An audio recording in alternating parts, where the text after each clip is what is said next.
My parents sold my dying grandmother's antique Steinway piano behind my back. They used the $100,000 to buy my golden child sister a brand new luxury SUV.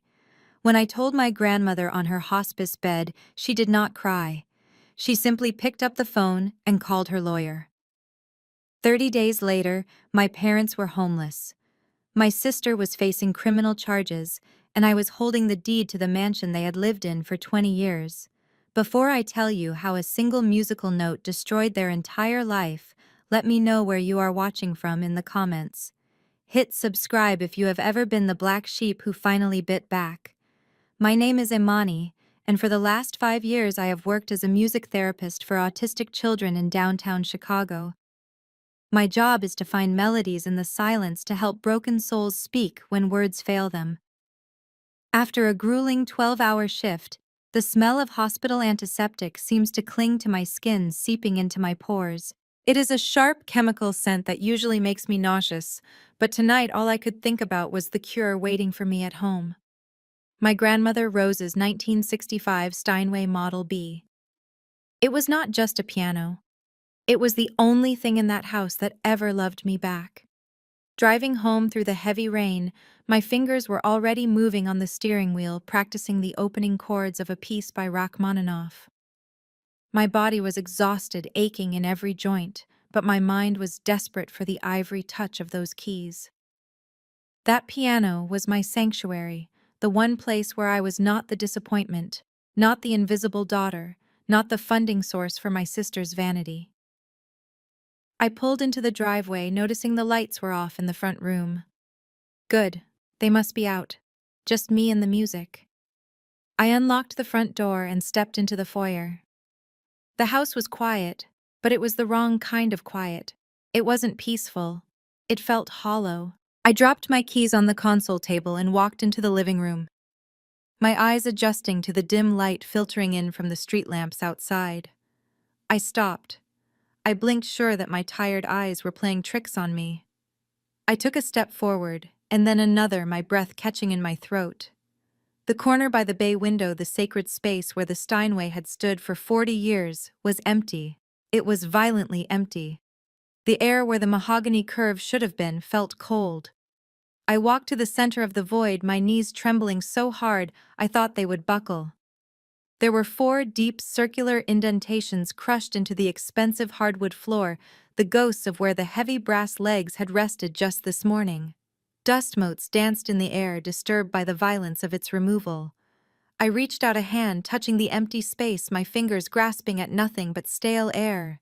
A sound tried to escape my lips, a scream of rage and grief, but it died in my chest, turning into a ragged, suffocating gasp. They didn't just sell an instrument. They sold my history. They sold the hours my grandmother spent teaching me scales when my mother was too busy criticizing my hair. They sold the only voice I had. I fell to my knees, tracing the scars on the floorboards, feeling a coldness spread from my stomach to my fingertips. It felt like a grave robbery. And then, through the ringing in my ears, I heard it. The sound of an engine roaring to life in the backyard, followed by the high-pitched, triumphant laughter of my sister. The laughter outside was sharp, like glass breaking. It cut through the silence of the funeral home my living room had become. I dragged my heavy limbs toward the bay window, the very window that used to frame the silhouette of the Steinway against the setting sun. Now it only framed my nightmare. I pulled back the heavy velvet curtains, and the late afternoon sun stabbed at my eyes, blinding and cruel. When my vision cleared, I saw it. The replacement. Parked right in the middle of the driveway, crushing the hydrangea bushes my grandmother had planted 50 years ago, sat a monstrosity of white metal and chrome, a brand new Mercedes G-Wagon. It was wrapped in a massive red ribbon that looked less like a gift bow and more like a fresh wound. It was ostentatious, loud, and completely soulless. Just like my sister. Bianca was draped over the hood of the car, striking a pose that I had seen 1,000 times on her social media feed.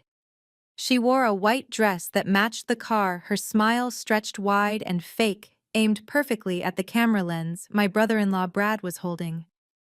Brad was crouching low to get the perfect angle, shouting directions, like he was a visionary director instead of a mediocre real estate agent. And there, standing to the side with crystal flutes of champagne in their hands, were my parents, David and Sheila. They looked proud, not the quiet, deep pride of seeing a child achieve something meaningful, but the shallow, desperate pride of people who finally have a new toy to show off to the neighbors. My stomach turned. That car was not just a vehicle, it was the physical manifestation of a theft. Every inch of that leather interior was paid for by the keys of my piano. The engine block was cast from the bronze harp of the Steinway.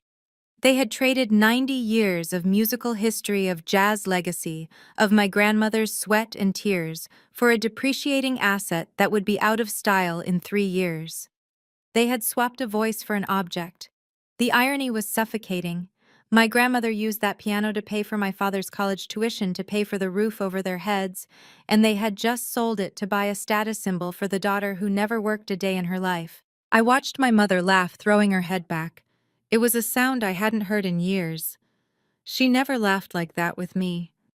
With me, it was always sighs of disappointment or critical pursing of lips. But for Bianca, for the golden child, who demanded everything and gave nothing, the champagne flowed freely. I felt a heat rising in my chest, a burning sensation that started in my gut and clawed its way up my throat. It wasn't sadness anymore. Sadness is passive. This was pure, unadulterated rage. I realized then that they didn't just sell the piano because they needed money. They sold it because they knew how much I loved it. It was a power move, a reminder of who really owned this house and who really owned me. Or so they thought. I turned away from the window, my hands balling into fists so tight my fingernails cut into my palms. I was done watching. It was time to crash the party. I slammed the back door shut, the sound barely registering over the bass of the music blasting from the portable speakers. The humid air of the garage hit me, smelling of exhaust fumes and expensive cologne. My father, David, turned toward me. He did not ask how my day was. He did not notice the shaking of my hands or the pale shock on my face.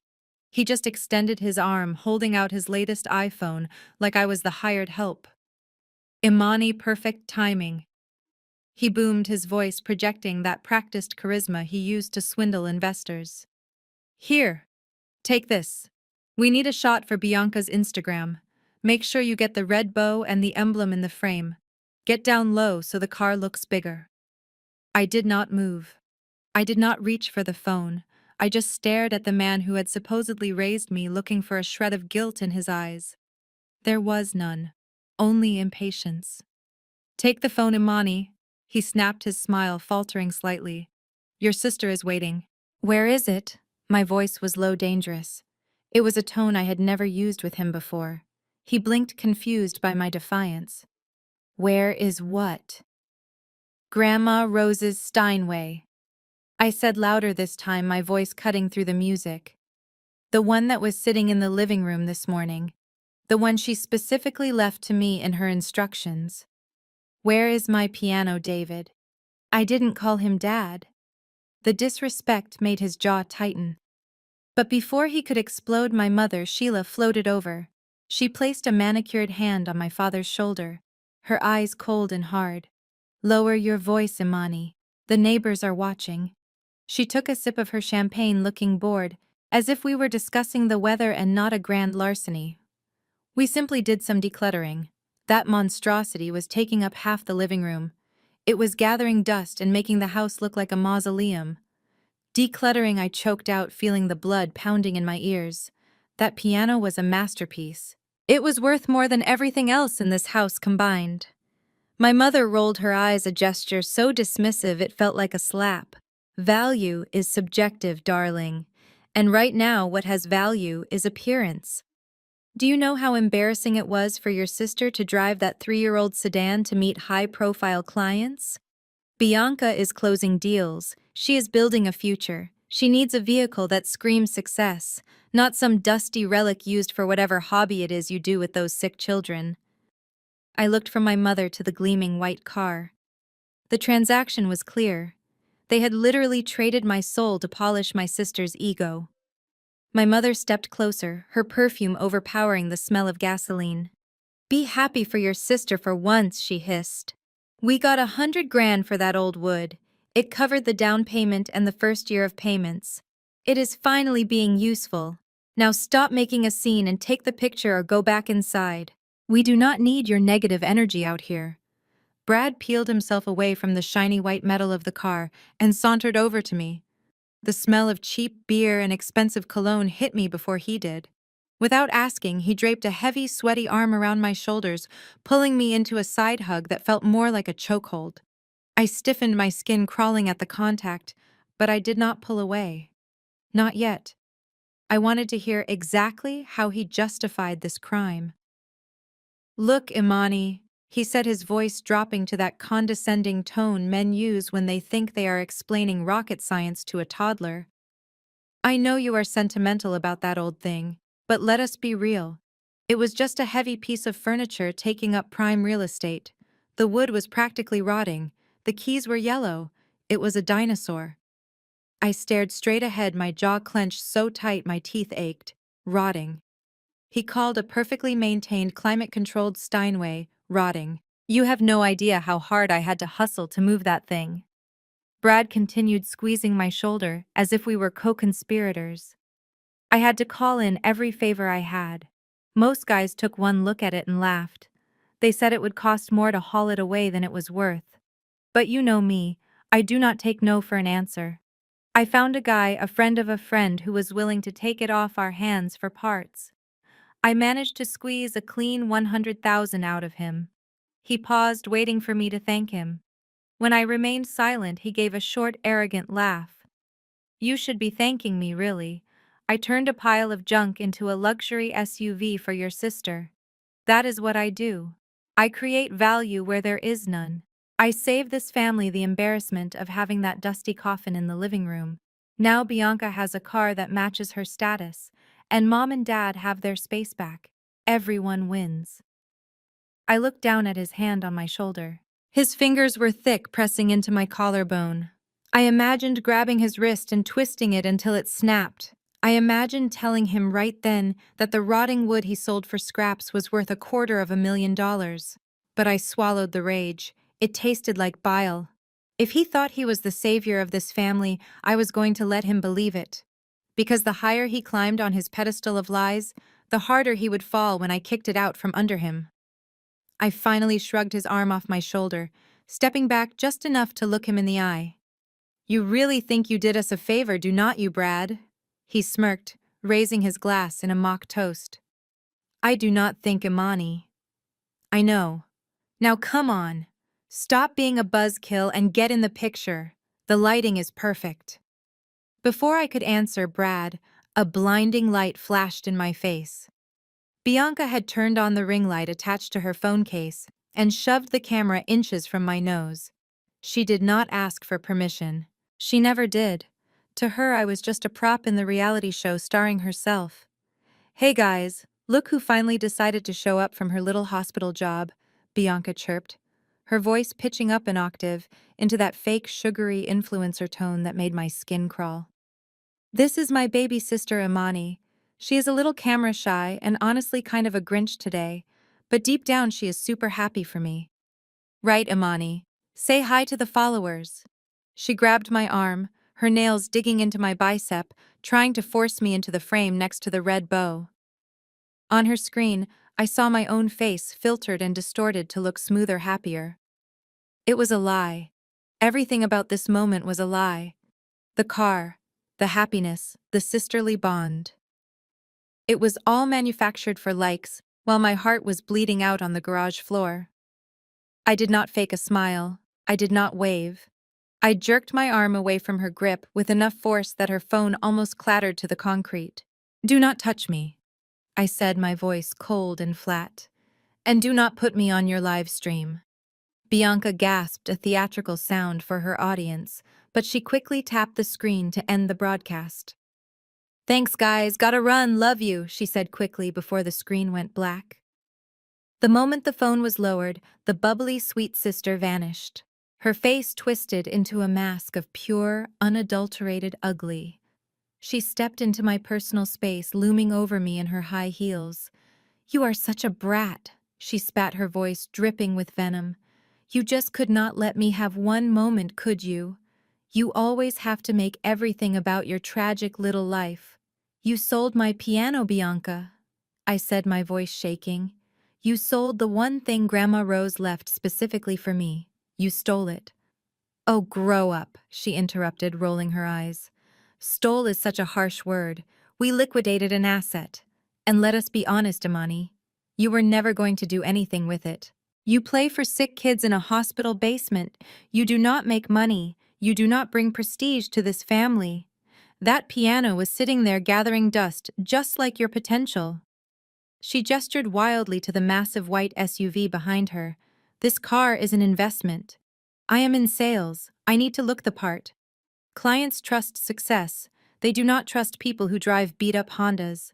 This vehicle is going to help me close deals that will bring actual money into this house. Something you would not understand with your charity work." She poked a finger hard into my chest. "Grandma left that piano to you, sure. But Mom and Dad pay the mortgage on the house it was sitting in. Think of it as back rent. You have been mooching off their space for years. We just finally collected what was owed, so stop acting like a victim. You are just jealous because for once the spotlight is on me and you cannot stand it." I looked at her, really looked at her. I saw the delusion in her eyes. She truly believed she was the victim here. She believed her image was worth more than my heritage. She thought she had won. But she had no idea that by invoking the mortgage and the house, she had just handed me the weapon I needed to destroy her. I did not argue. I did not scream. I just stared at her until she looked away, uncomfortable with the silence. The silence that followed was heavy, suffocating, and broken only by the hum of the cicadas in the late afternoon heat. I looked at Bianca standing there in her white dress, guarding the stolen vehicle like a dragon guarding gold. Something inside me snapped. It was a physical sensation, like a rubber band popping against my heart. I did not want to argue anymore. I wanted to hurt them the way they had hurt me. I lunged past Bianca, my hand reaching for the massive red ribbon draped across the hood of the Mercedes. I wanted to rip it off. I wanted to scratch that pristine white paint. I wanted to make them feel the loss of something beautiful. Get away from it.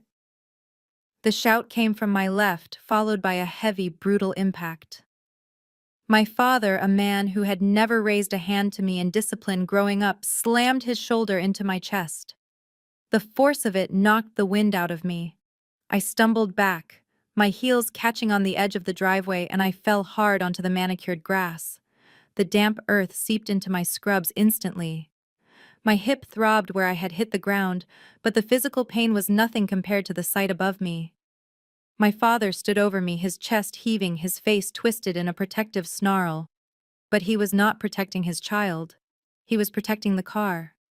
He blocked the SUV, with his body looking at me like I was a vandal, a stray dog that had wandered onto his property. "Are you crazy?" he yelled, pointing a shaking finger at my face. "You could have scratched the clear coat.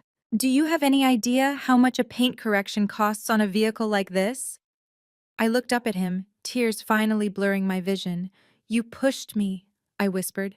"You pushed your daughter for a car." "Oh, stop being dramatic," my mother shouted from the porch, not even bothering to put down her champagne glass.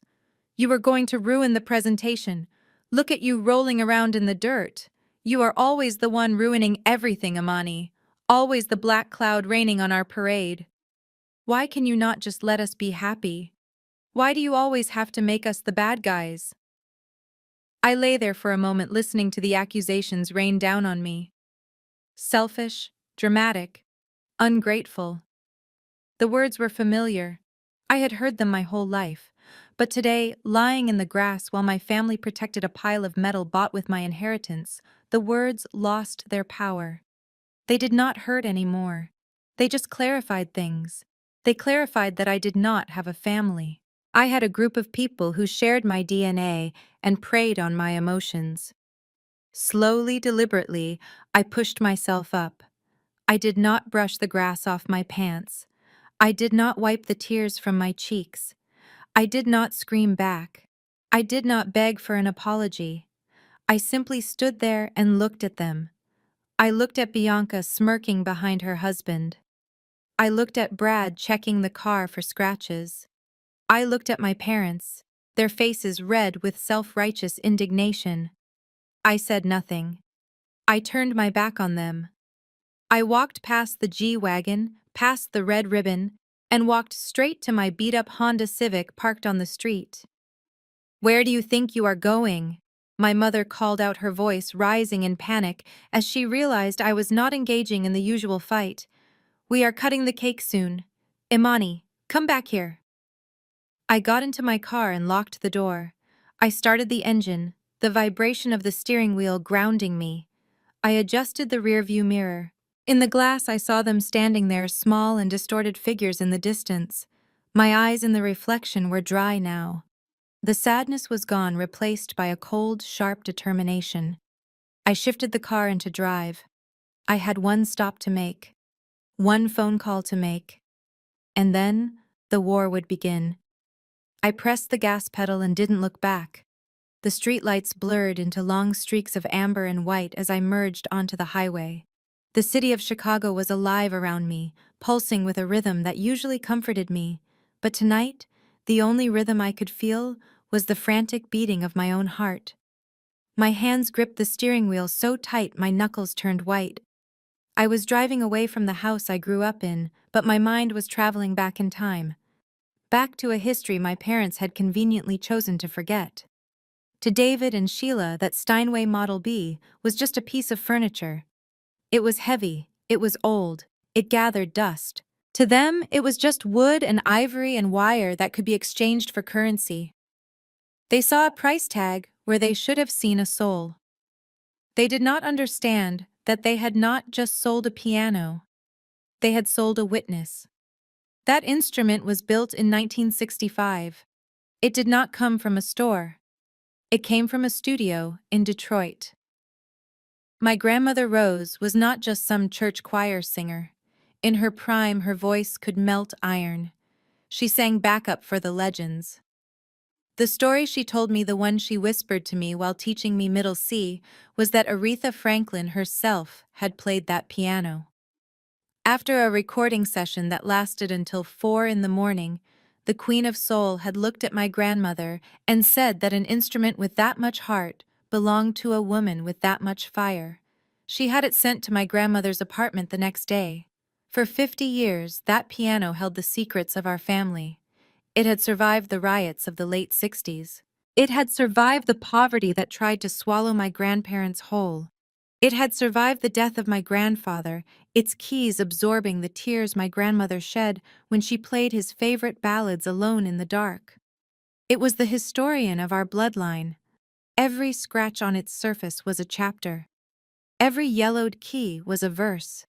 It represented the struggle of Black artists in a world that wanted their talent, but not their humanity. And my father, the man who benefited from every sacrifice Rose made, had traded it for a car. He traded a piece of Black history for a German SUV because he wanted to look rich in front of his golf buddies. The ignorance was almost more painful than the malice. As I took the exit toward the hospice center, a cold resolve settled over me. They thought they had just done some spring cleaning. They had no idea they had just desecrated a shrine. I was not just going to tell my grandmother they sold her piano. I was going to tell her they sold her life. And Rose was many things, but she was not a woman who let people steal from her. Not even her own son. The memory that surfaced was razor sharp, cutting through the darkness of the highway. I was 7 years old, sitting on the plush beige carpet of the living room, picking at a loose thread on my hand-me-down jeans. It was not a birthday. It was not Christmas.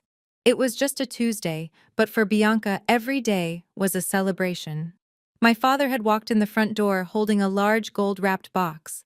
I remember perking up, the naive hope of a child fluttering in my chest. But he walked right past me, his eyes fixed on Bianca, who was sitting on the sofa in a dress that cost more than my entire wardrobe. "For my little princess," he said, his voice dripping with affection. Bianca tore open the box to reveal a porcelain doll. It was exquisite with curly blonde hair and blue eyes, wearing a dress that matched her own. My mother clapped her hands together, beaming. "Oh, David, it is perfect," she cooed. "It looks just like her. Look at that skin. So fair. So delicate." That was the quiet, poisonous undercurrent of our household. Colorism. It was never shouted, but it was always there, woven into the comments about staying out of the sun, the praise for Bianca's light honey-colored skin, and the silence surrounding my own deep mahogany complexion. Bianca was the high yellow trophy they could show off at the country club. I was the dark-skinned daughter who reminded them of the roots they were trying desperately to breed out. I stood up, my small voice trembling. "Daddy, did you bring me something?"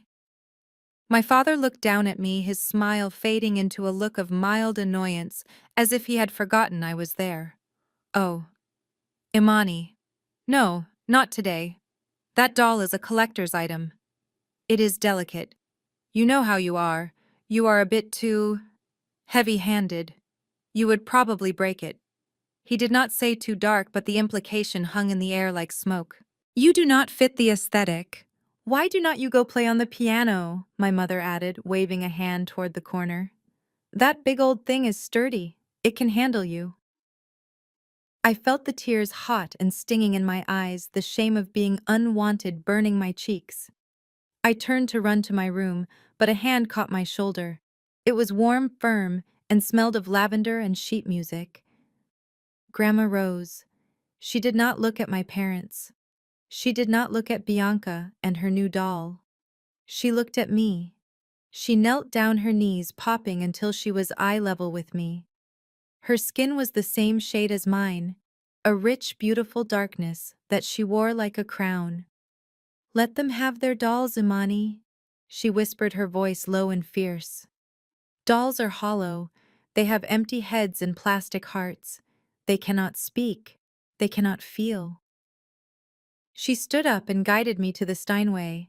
She sat me down on the bench and placed my small dark hands on the black and white keys. "This," she said, gesturing to the instrument. "This is not a toy. This is a beast.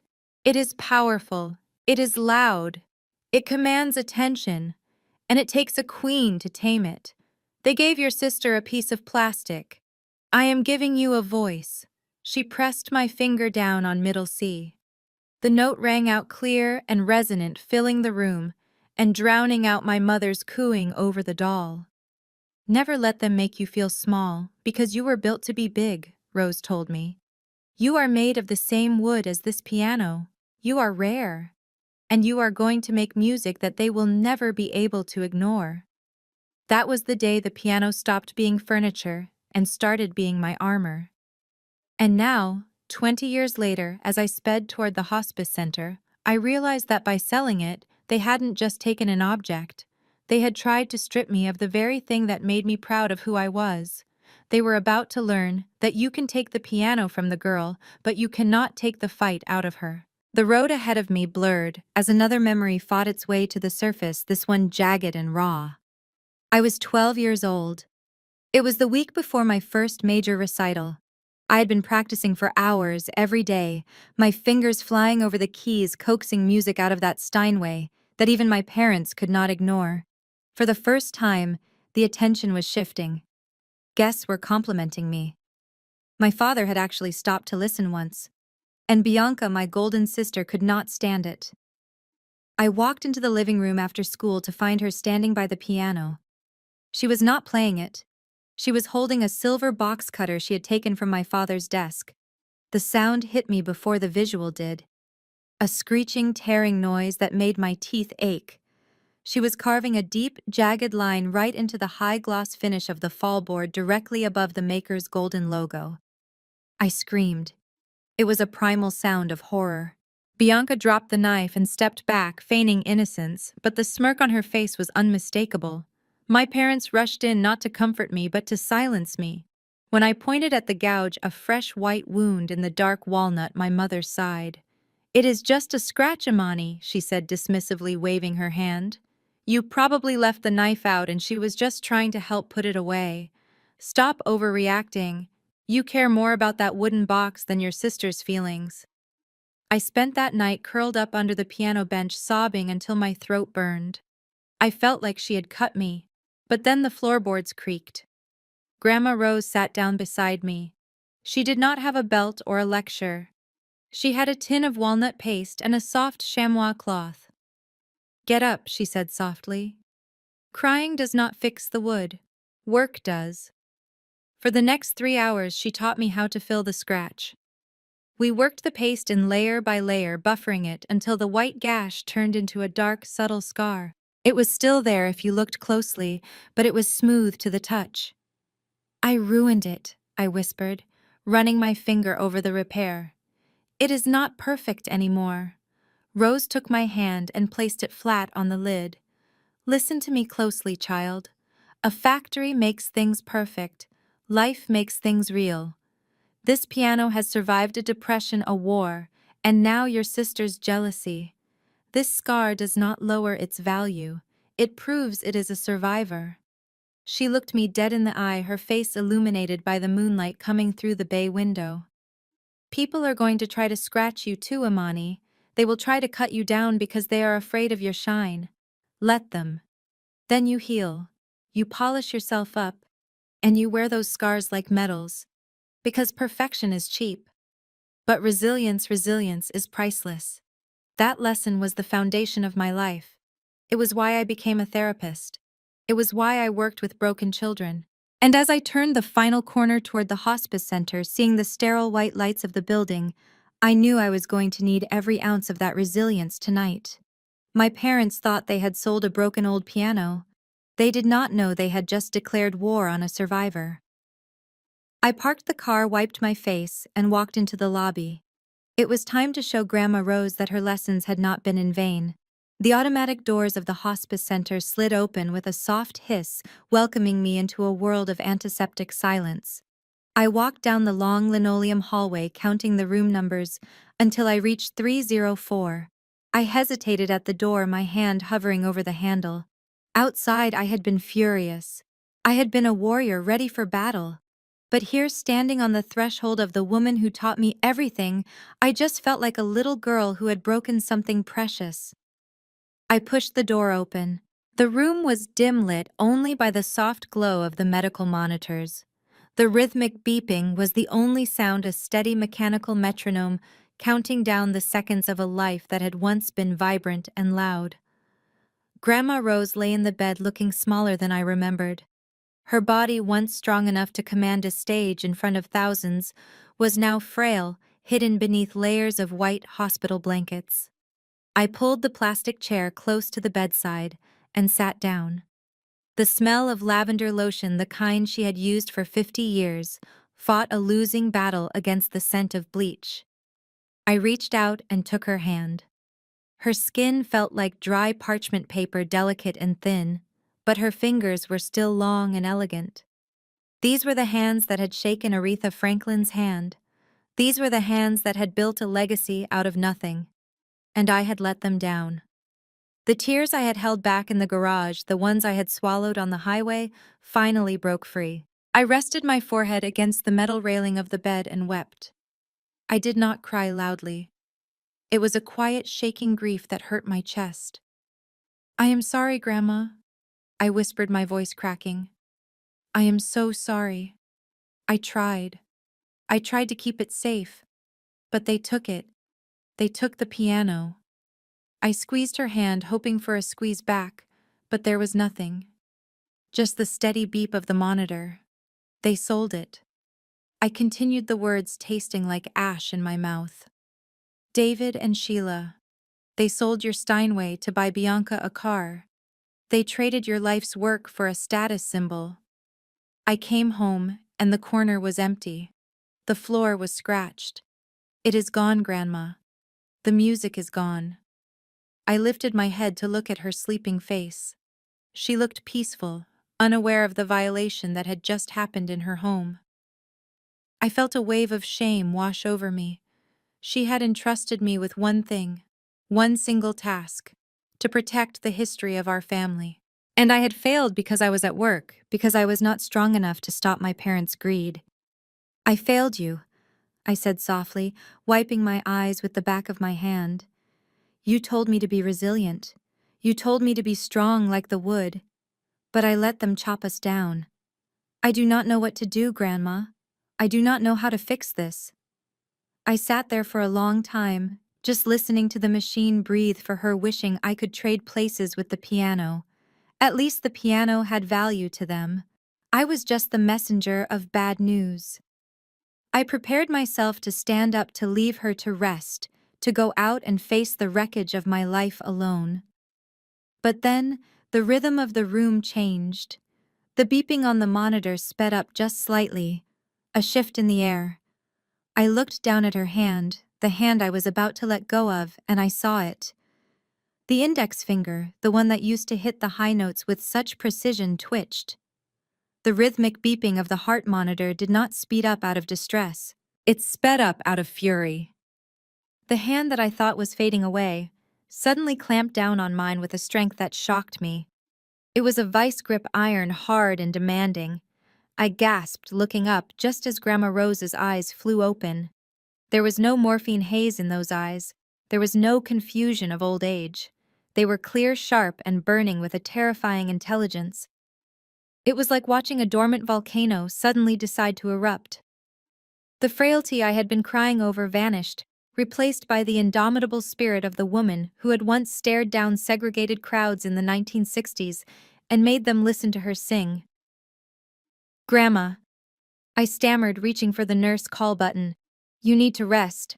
I will get the doctor. Do not you dare touch that button, she rasped. Her voice was rough, like gravel, but the command was absolute. She released my hand only to reach up and claw at the plastic oxygen mask strapped to her face. I tried to stop her, terrified she would suffocate, but she swatted my hands away with a scowl. She ripped the mask off and threw it onto the pillow as if it were an insult to her dignity.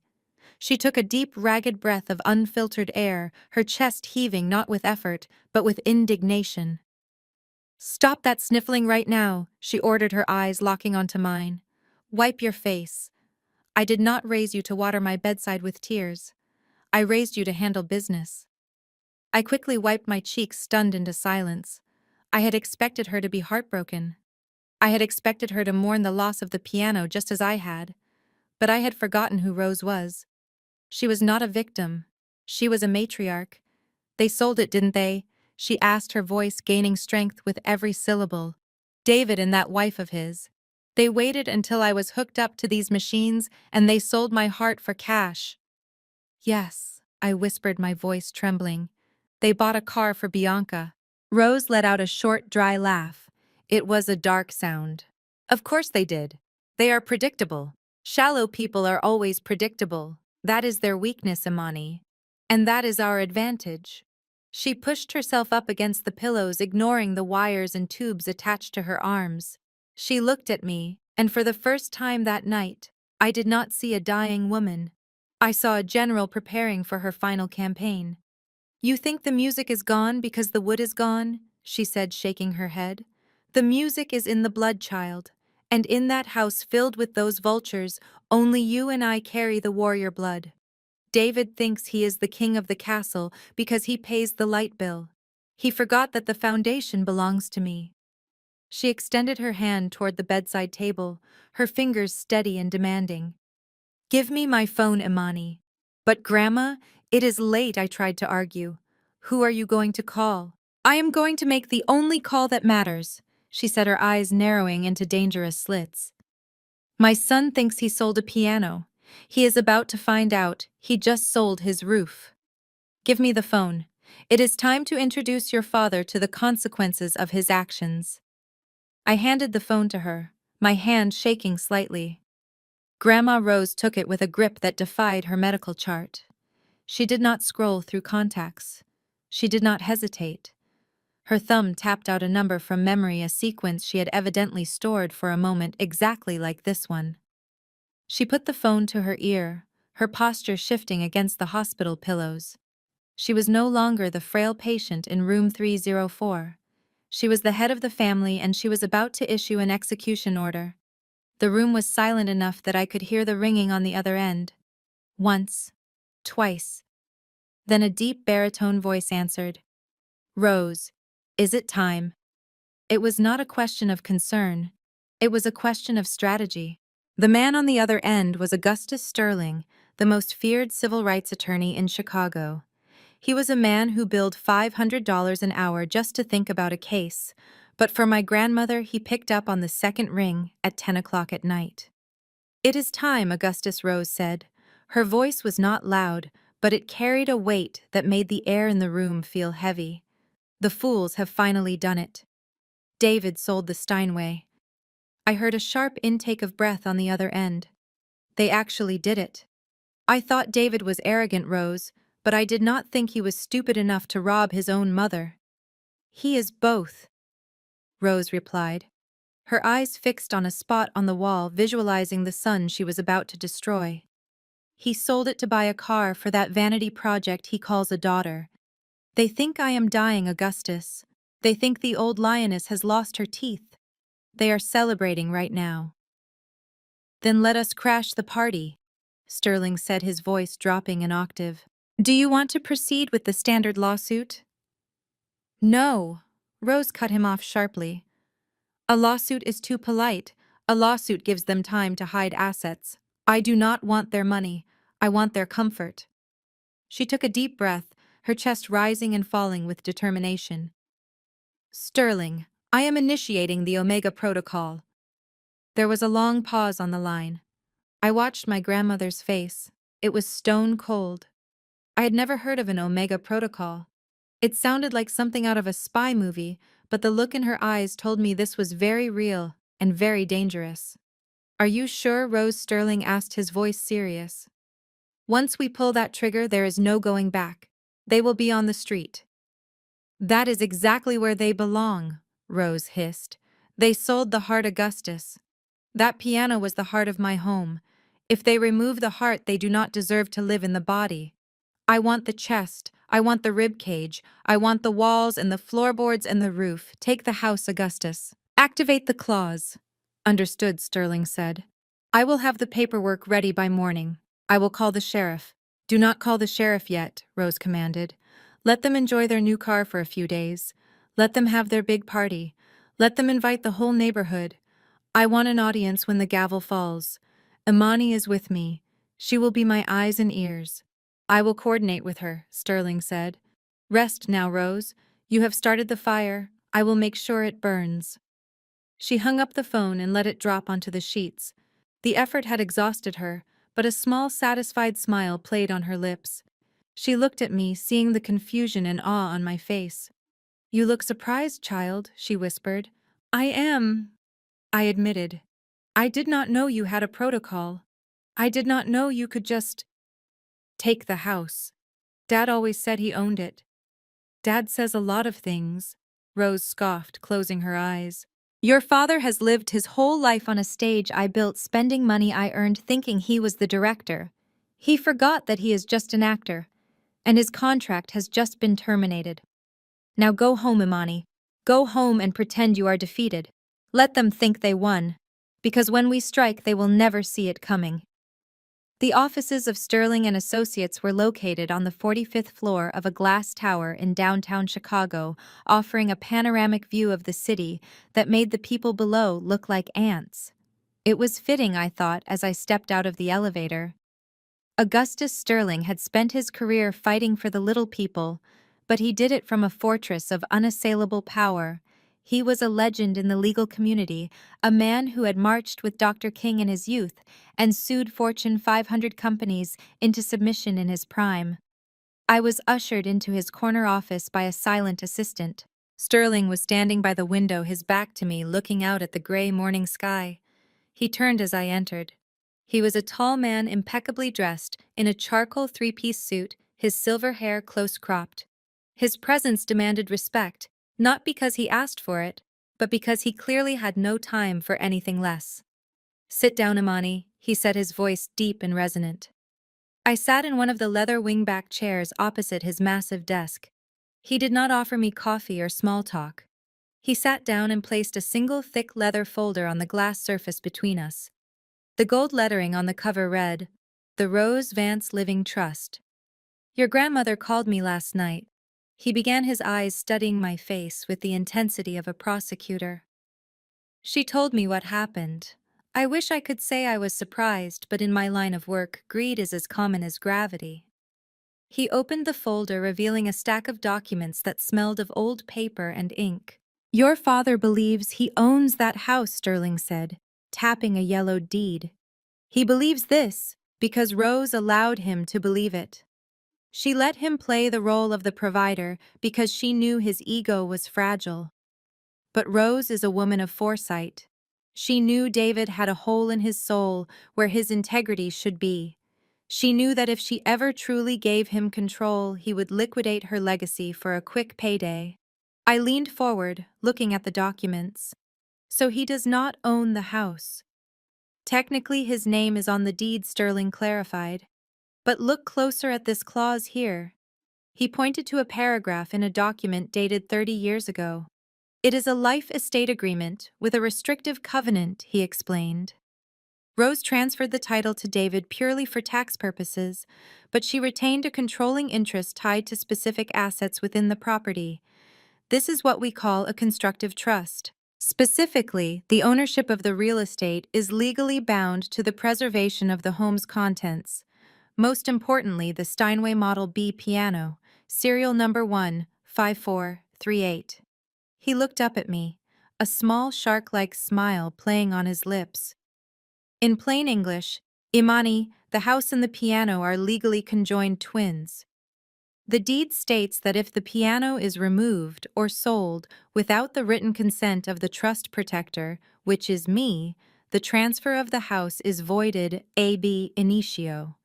That means, from the beginning. By selling that piano, your father did not just sell an instrument. He triggered a fail-safe that stripped him of his ownership rights effectively, immediately." I sat back, stunned. The brilliance of it took my breath away. Rose had not just protected an object, she had turned it into the linchpin of the entire estate. "So he does not own the house anymore," I whispered. Sterling closed the folder with a satisfying thud. "As of the moment he signed that bill of sale at the pawn shop, he became a squatter. And not just a squatter. By selling an asset he did not own to defraud a buyer, he committed a felony. We have him on theft, fraud, and elder abuse." He stood up and walked over to a cabinet, pulling out a fresh document. "But we are not going to arrest him yet," Sterling said, his eyes gleaming. "Rose wants the Omega Protocol. That means we let him dig his grave a little deeper. We need to find exactly where that piano went, and we need to let him throw that party, because when the hammer comes down, we want to make sure everyone is watching. Are you ready to play your part, Imani?" Sterling leaned back in his leather chair, the material creaking softly in the quiet office. He steeled his fingers, looking at me over the rim of his glasses with a gaze that was both terrifying and comforting. "You see, Imani? Your grandmother did not just trust me with her money. She trusted me with her vengeance. She knew this day would come. She knew that eventually your father's greed would outweigh his fear of her." He tapped the document on the desk with a manicured finger. "The Steinway is listed here as a primary asset of the trust. It has a verified appraisal value of $250,000. By selling it for $100,000 and keeping the proceeds, your parents and your brother-in-law have committed grand larceny in the first degree. They also committed fraud by forging the provenance documents to the buyer. That alone carries a mandatory minimum sentence of 5 to 15 years in state prison." I felt a cold shiver run down my spine. Prison. My sister, the golden child behind bars. My father, the community leader in a jumpsuit. It was almost too big to comprehend. "But prison is messy," Sterling continued, his voice dropping to a conspiratorial whisper. "And frankly, your father would probably enjoy the attention of a trial. He would play the victim. He would blame his senile mother. We want something more absolute. We want total annihilation of their status." He flipped the page to a section highlighted in red ink. Look at Clause 4, Section B. This is the trapdoor. The life estate granted to David Vance is conditional. It is bound by what we call a constructive trust. The deed to the house is legally tethered to the preservation of the cultural heritage assets located within the property, the primary asset being the Steinway. He looked up at me, a small shark-like smile playing on his lips. In plain English, Imani, the house, and the piano are legally conjoined twins.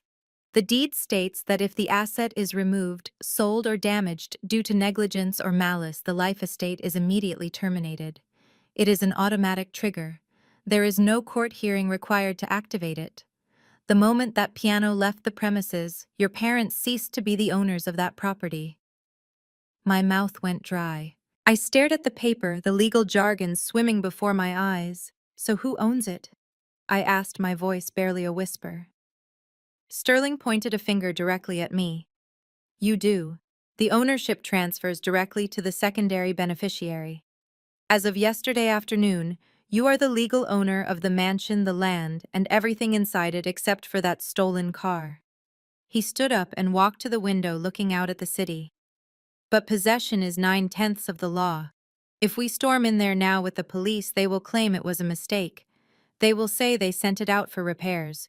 They will try to wiggle out of it. We need them to confess. We need them to be so comfortable in their crime that they admit to the sale publicly. We need them to brag about it. He turned back to me, his eyes hard. That is why we wait for the party. You are going to go back there, Imani. You are going to play the role of the defeated daughter. You are going to apologize. You are going to make them feel safe, and while they are toasting to their own cleverness, we will be waiting to pull the rug out from under them. Are you ready to lie to the liars? The drive from the pristine glass-enclosed world of Sterling's law firm to the south side took 40 minutes, but it felt like traveling to a different planet. I was riding shotgun in a nondescript gray sedan driven by Cole Sterling's lead private investigator. Cole was a man of few words, built like a linebacker wearing a jacket that concealed both a firearm and a high-definition button camera pinned to his lapel. We parked across the street from a building that looked like a sore tooth in a mouthful of decay. The neon sign above the door buzzed aggressively, spelling out "Quick Cash Pawn" in flickering red letters. The windows were barred with heavy iron grates, and the sidewalk out front was stained with years of neglect. This was where my family's heritage had been dumped. This was where my father and Brad had dragged a masterpiece to die. Ready? Cole asked, his voice low and steady. Remember, let me do the talking. You are just the aggrieved relative. We need him to admit the transaction on tape. I nodded, my stomach twisting in knots. I adjusted my coat and stepped out into the humid, gritty air. We walked to the door, buzzed the intercom, and waited for the heavy magnetic lock to disengage with a loud clank. The inside of the shop smelled of stale cigarette smoke and desperation. The shelves were cluttered with the debris of hard luck lives. Power tools, wedding rings, video game consoles, and musical instruments that looked like they had been pawned to pay for rent, or worse. Behind a thick pane of bulletproof plexiglass sat a man who looked like he belonged to the furniture. He was heavy-set, balding with grease stains on his shirt, and eyes that calculated the value of your watch before they met your face. "Can I help you?" he grunted, not looking up from a magazine. Cole stepped up to the window, his posture relaxed but commanding. He tapped the counter with a knuckle. "We are looking for information regarding a transaction that happened here yesterday morning. A large item, a Steinway grand piano." The man behind the glass paused. He looked up, his eyes narrowing. "We do not give out info on customers. Store policy." Cole leaned in closer, his voice dropping to a conversational tone that was somehow more threatening than a shout. "We are not the police, friend. We are private counsel, and we know you bought it. We just want to verify the seller." Tall guy, white, loud, probably told you he was doing you a favor. The pawnbroker let out a short, wheezing laugh. He knew exactly who we were talking about. "Oh yeah, I remember him. Guy came in here acting like he owned the city, said he had a piece of junk taking up space. That piece of junk was a 1965 Steinway Model B, I interjected, unable to help myself. The man shrugged. Look, lady, I buy what people sell. He wanted it gone fast. He said he needed cash for a car down payment. He was sweating, desperate. Cole tapped his lapel again, ensuring the camera had a clear angle. We need to know the price, Cole said. How much did you give him for it? The pawnbroker hesitated, looking between us. Why does it matter? Because he told the family he sold it for 100 grand. Cole lied smoothly. We are just checking his math. The man behind the glass burst out laughing, a deep hacking belly laugh that shook his frame. 100 grand. Is that what he told you? That con artist.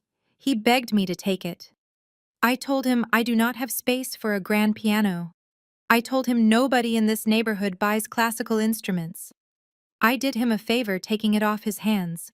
He pulled a ledger from under the counter and slapped it open, spinning it around so we could see the entry. I gave him 40,000 cash, and honestly, I probably overpaid, but he was practically on his knees. He took the 40, signed the waiver, and ran out of here like his pants were on fire. I stared at the number in the ledger. $40,000.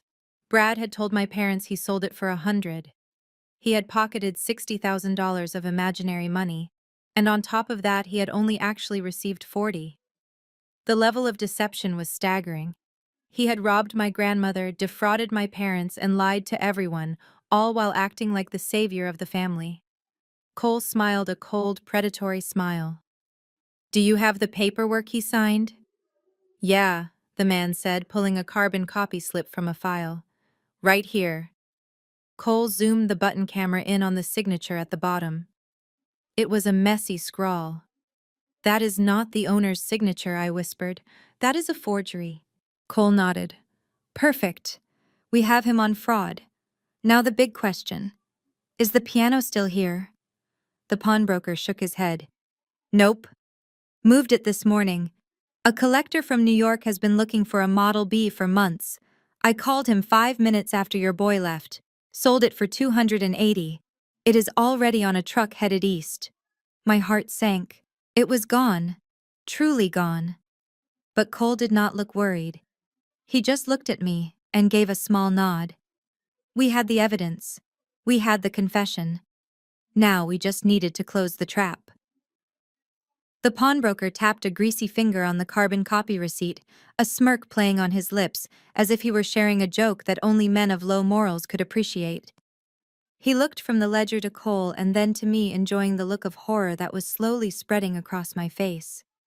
You want to know the funny part? The man said, leaning back in his creaking chair. That guy Brad, he was sweating bullets when he came in here. He didn't just want to sell the piano. He wanted a favor. He begged me to write up a dummy receipt. Cole zoomed the hidden camera in closer. A dummy receipt. He repeated, his voice neutral. Yeah, the pawnbroker chuckled. He sold the piano to me for $40,000. Cash. That is the real price. That is what I gave him. But he made me type up a second invoice on official letterhead stating the sale price was $100,000. He told me he needed to show it to his in-laws. Said the old couple wouldn't understand the market and he needed to look like a shark.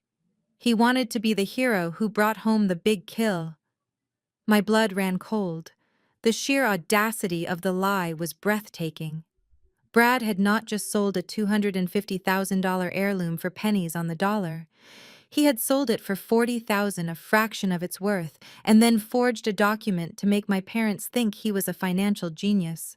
He had looked my father in the eye, handed him a fake piece of paper, and accepted their praise while pocketing the difference in reality versus perception.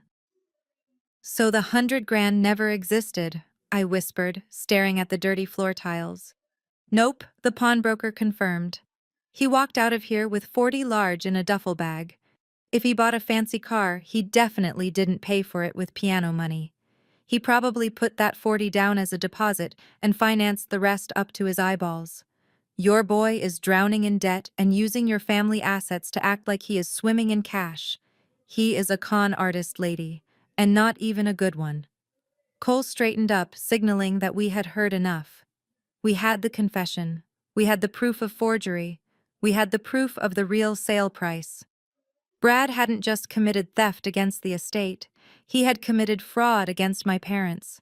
He had manipulated their trust to boost his own fragile ego and hide his incompetence. We walked out of the pawn shop and into the blinding sunlight. I felt sick.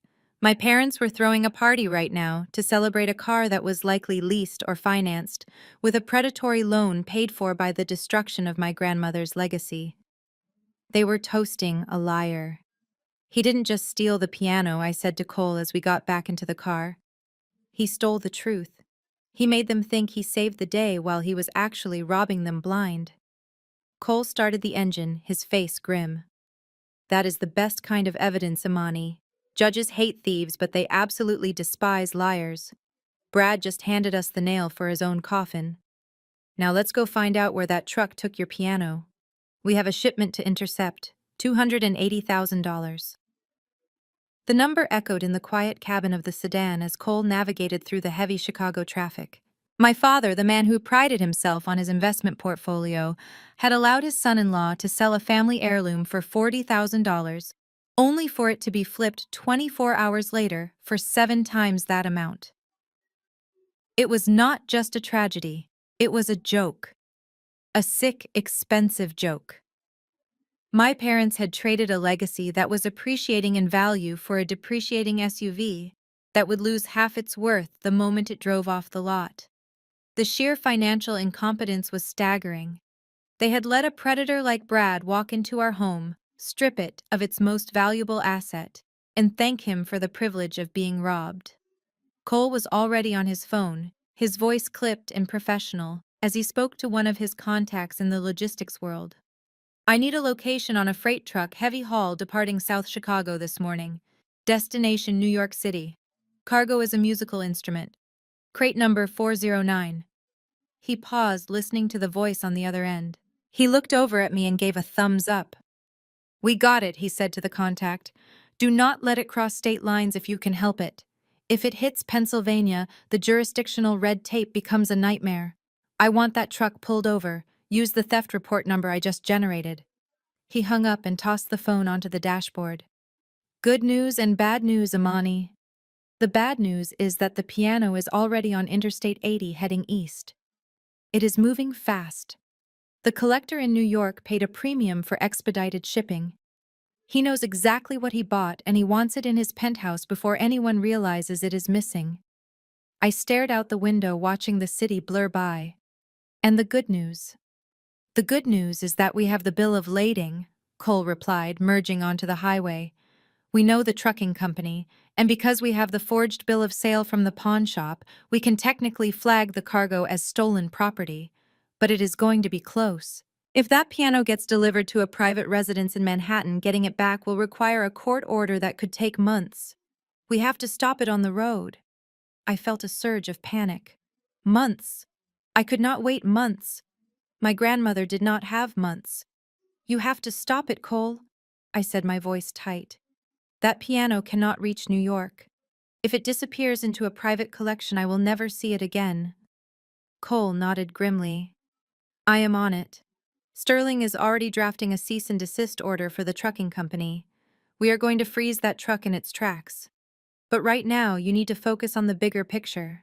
We know where the piano is. We know who stole it. And we know how much they really got for it.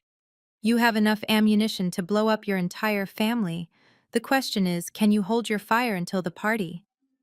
I thought about Bianca posing with the car. I thought about my father pushing me into the dirt.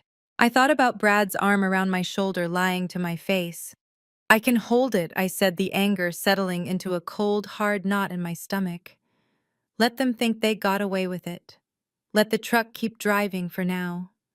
I want them to feel safe. I want them to sleep soundly tonight. Because when I wake them up, I want it to be a nightmare they never recover from. Cole patched the call through to the car's Bluetooth system.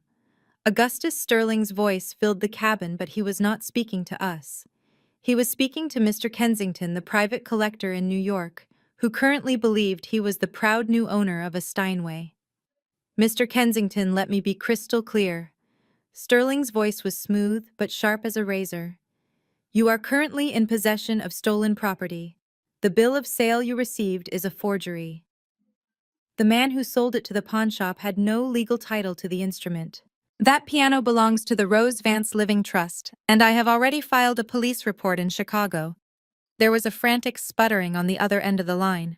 But I paid $280,000 for it. I have the paperwork. It is on a truck right now. You cannot just demand it back. I am not demanding. Mr. Kensington. Sterling interrupted, his tone dropping to a dangerous low. I am advising. If that truck crosses the state line into Pennsylvania, you are liable for trafficking stolen goods across state lines. That is a federal offense. Do you want the FBI knocking on your penthouse door this evening, or do you want to resolve this like a gentleman? Silence hung heavy in the car. I watched the digital timer on the dashboard count the seconds. Kensington was a businessman. He was weighing the loss of a piano against the loss of his reputation. Fine, Kensington snapped. Turn the truck around. But I want my money back. Every cent. And I want it now. I am not waiting for insurance claims or court settlements.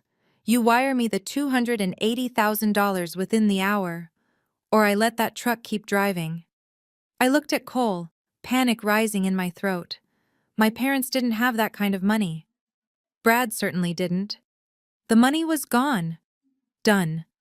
Sterling said instantly without a hint of hesitation. I gasped.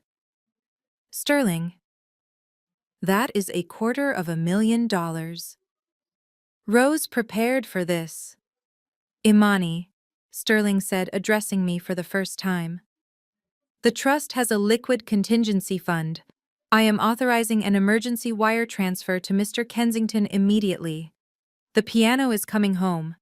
He turned his attention back to the collector. The funds are being wired as we speak. Instruct the driver to bring the cargo back to the depot in Chicago. And Mr. Kensington, if you ever try to buy an instrument from my client's family again without my direct approval, I will sue you until you are selling your cufflinks to pay for lunch. The line clicked dead. I slumped back in the seat, the adrenaline leaving my body and leaving me shaking.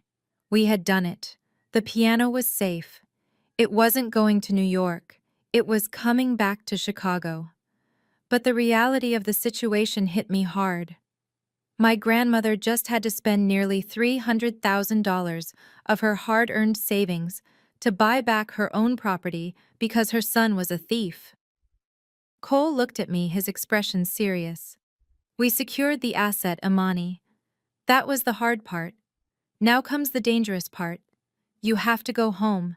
You have to walk into that house, look your father in the eye, and pretend you know nothing.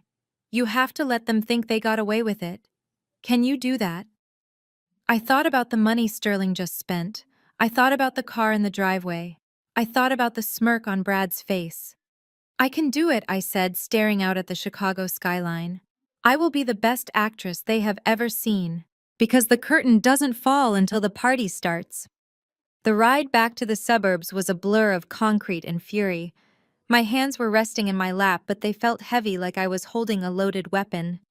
Every instinct in my body was screaming at me to unleash hell the moment I walked through the door. I wanted to throw the pawnshop receipt in Brad's face. I wanted to tell my father that he was technically homeless. I wanted to scream until the windows shattered, but I forced myself to breathe. In and out, in and out. Sterling was right. Immediate gratification was for children and fools. It was what my family did. They wanted the car now. They wanted the money now. They wanted the status now. And that short-sighted greed was exactly why they were going to lose everything. If I exploded now, if I let my anger take the wheel, I would give them a chance to spin the narrative. Brad would lie. He would say it was a misunderstanding. My parents, desperate to believe their golden son-in-law, would back him up. They would paint me as the hysterical, jealous sister again. I would be the villain, and they would be the victims of my instability. Number one, I needed them to be comfortable. I needed them to be arrogant. I looked out the window as we turned onto our street. The houses were all perfectly manicured, the lawns green and obedient. It was a neighborhood built on appearances, and I was about to stage the greatest show it had ever seen. I had to be a Trojan horse. I had to carry the destruction inside me, hidden behind a smile, and wait until the gates were locked before I let the soldiers out. Cole pulled the car up to the curb a few houses down from my driveway so he wouldn't be seen. "You got this, Amani," he said, his voice low. "Remember, you are defeated. You are sad. You are resigned. Give them the victory today so you can take the war on Saturday." I nodded and stepped out into the cool night air. Walking up the driveway felt like walking onto a stage. The white Mercedes G-Wagon was still parked there, gleaming under the porch lights. I paused for a moment, running my hand along the cool metal of the hood.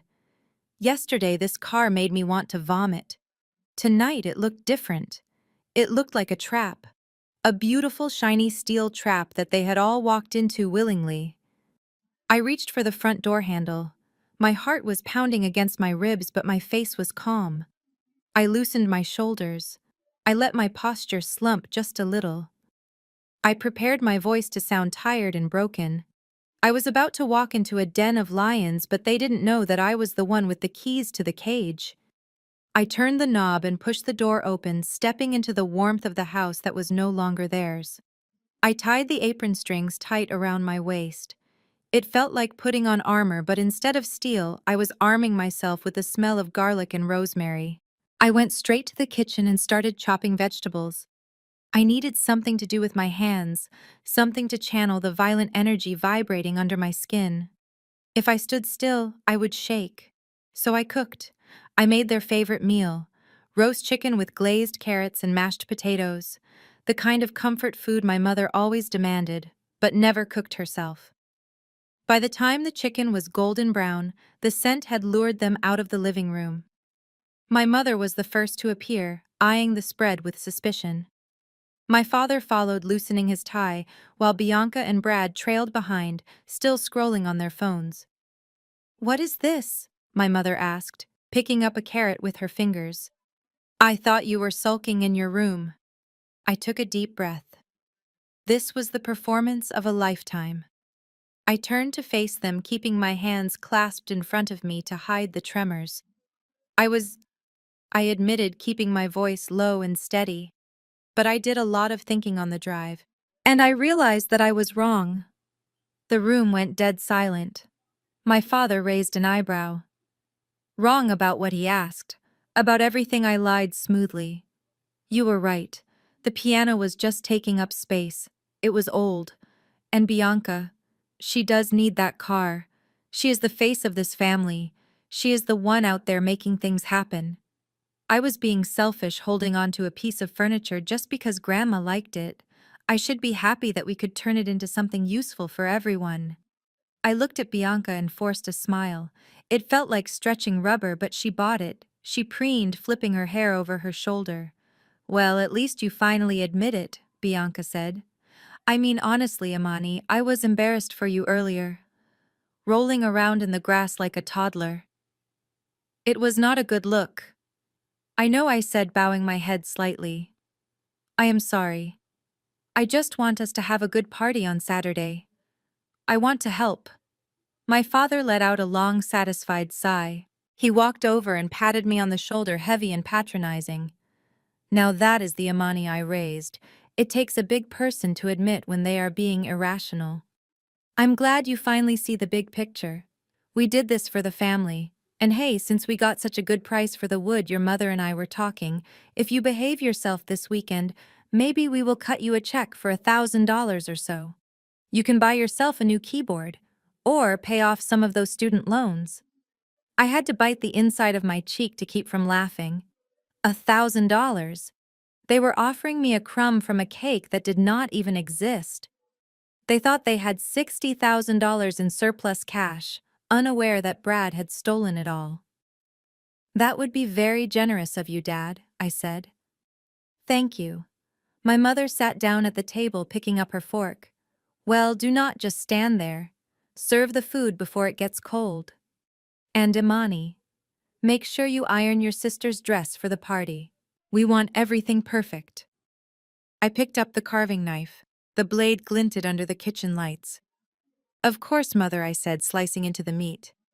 "Everything will be absolutely perfect." The dinner plates were cleared, but the self-congratulation was just getting started. Brad had moved from champagne to my father's expensive vintage cognac, pouring himself generous glasses with the entitlement of a man who believed he owned the place. The alcohol had loosened his tie and his tongue. While my parents and Bianca were outside admiring the car under the moonlight again, Brad followed me into the kitchen under the pretense of helping with the dishes. He did not help. He leaned against the granite island, swirling the amber liquid in his glass, watching me scrub a roasting pan. His face was flushed, his eyes glassy and heavy with arrogance.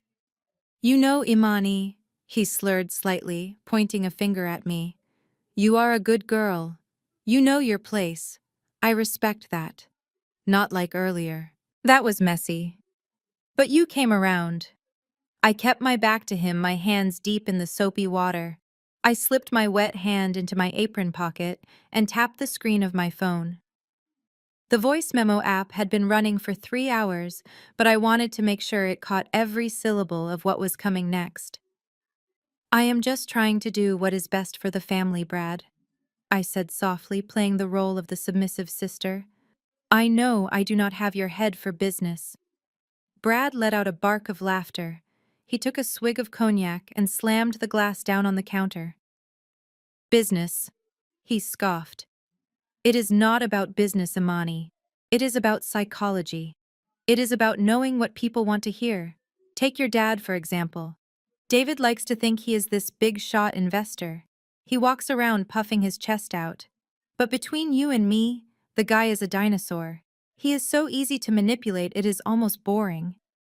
I froze, turning the water off so the microphone would catch him clearly. "What do you mean?" I asked, turning to face him with wide, innocent eyes.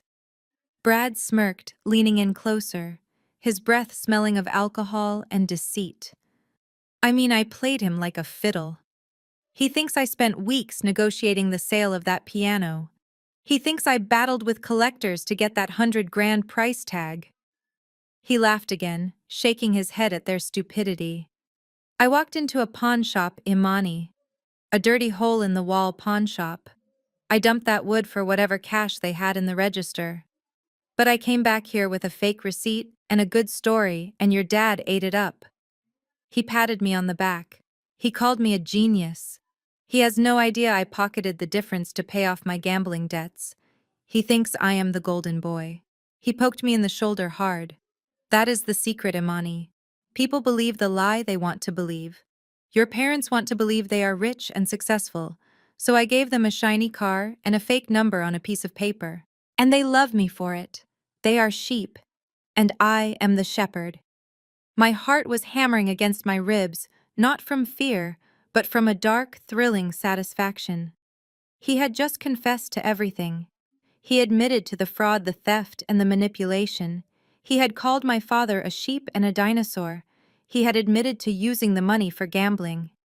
"You are very smart, Brad," I said, forcing a smile that did not reach my eyes. "You really have them figured out." "Damn right I do," he said, draining his glass. "Now be a sweetie and get me a refill. I have to go out there and listen to your mother talk about her garden club. It is exhausting being the only brain in the room." He turned and stumbled back toward the patio door. I watched him go, my hand clutching the phone in my pocket. He thought he was the shepherd. He had no idea he was the pig walking cheerfully toward the slaughterhouse.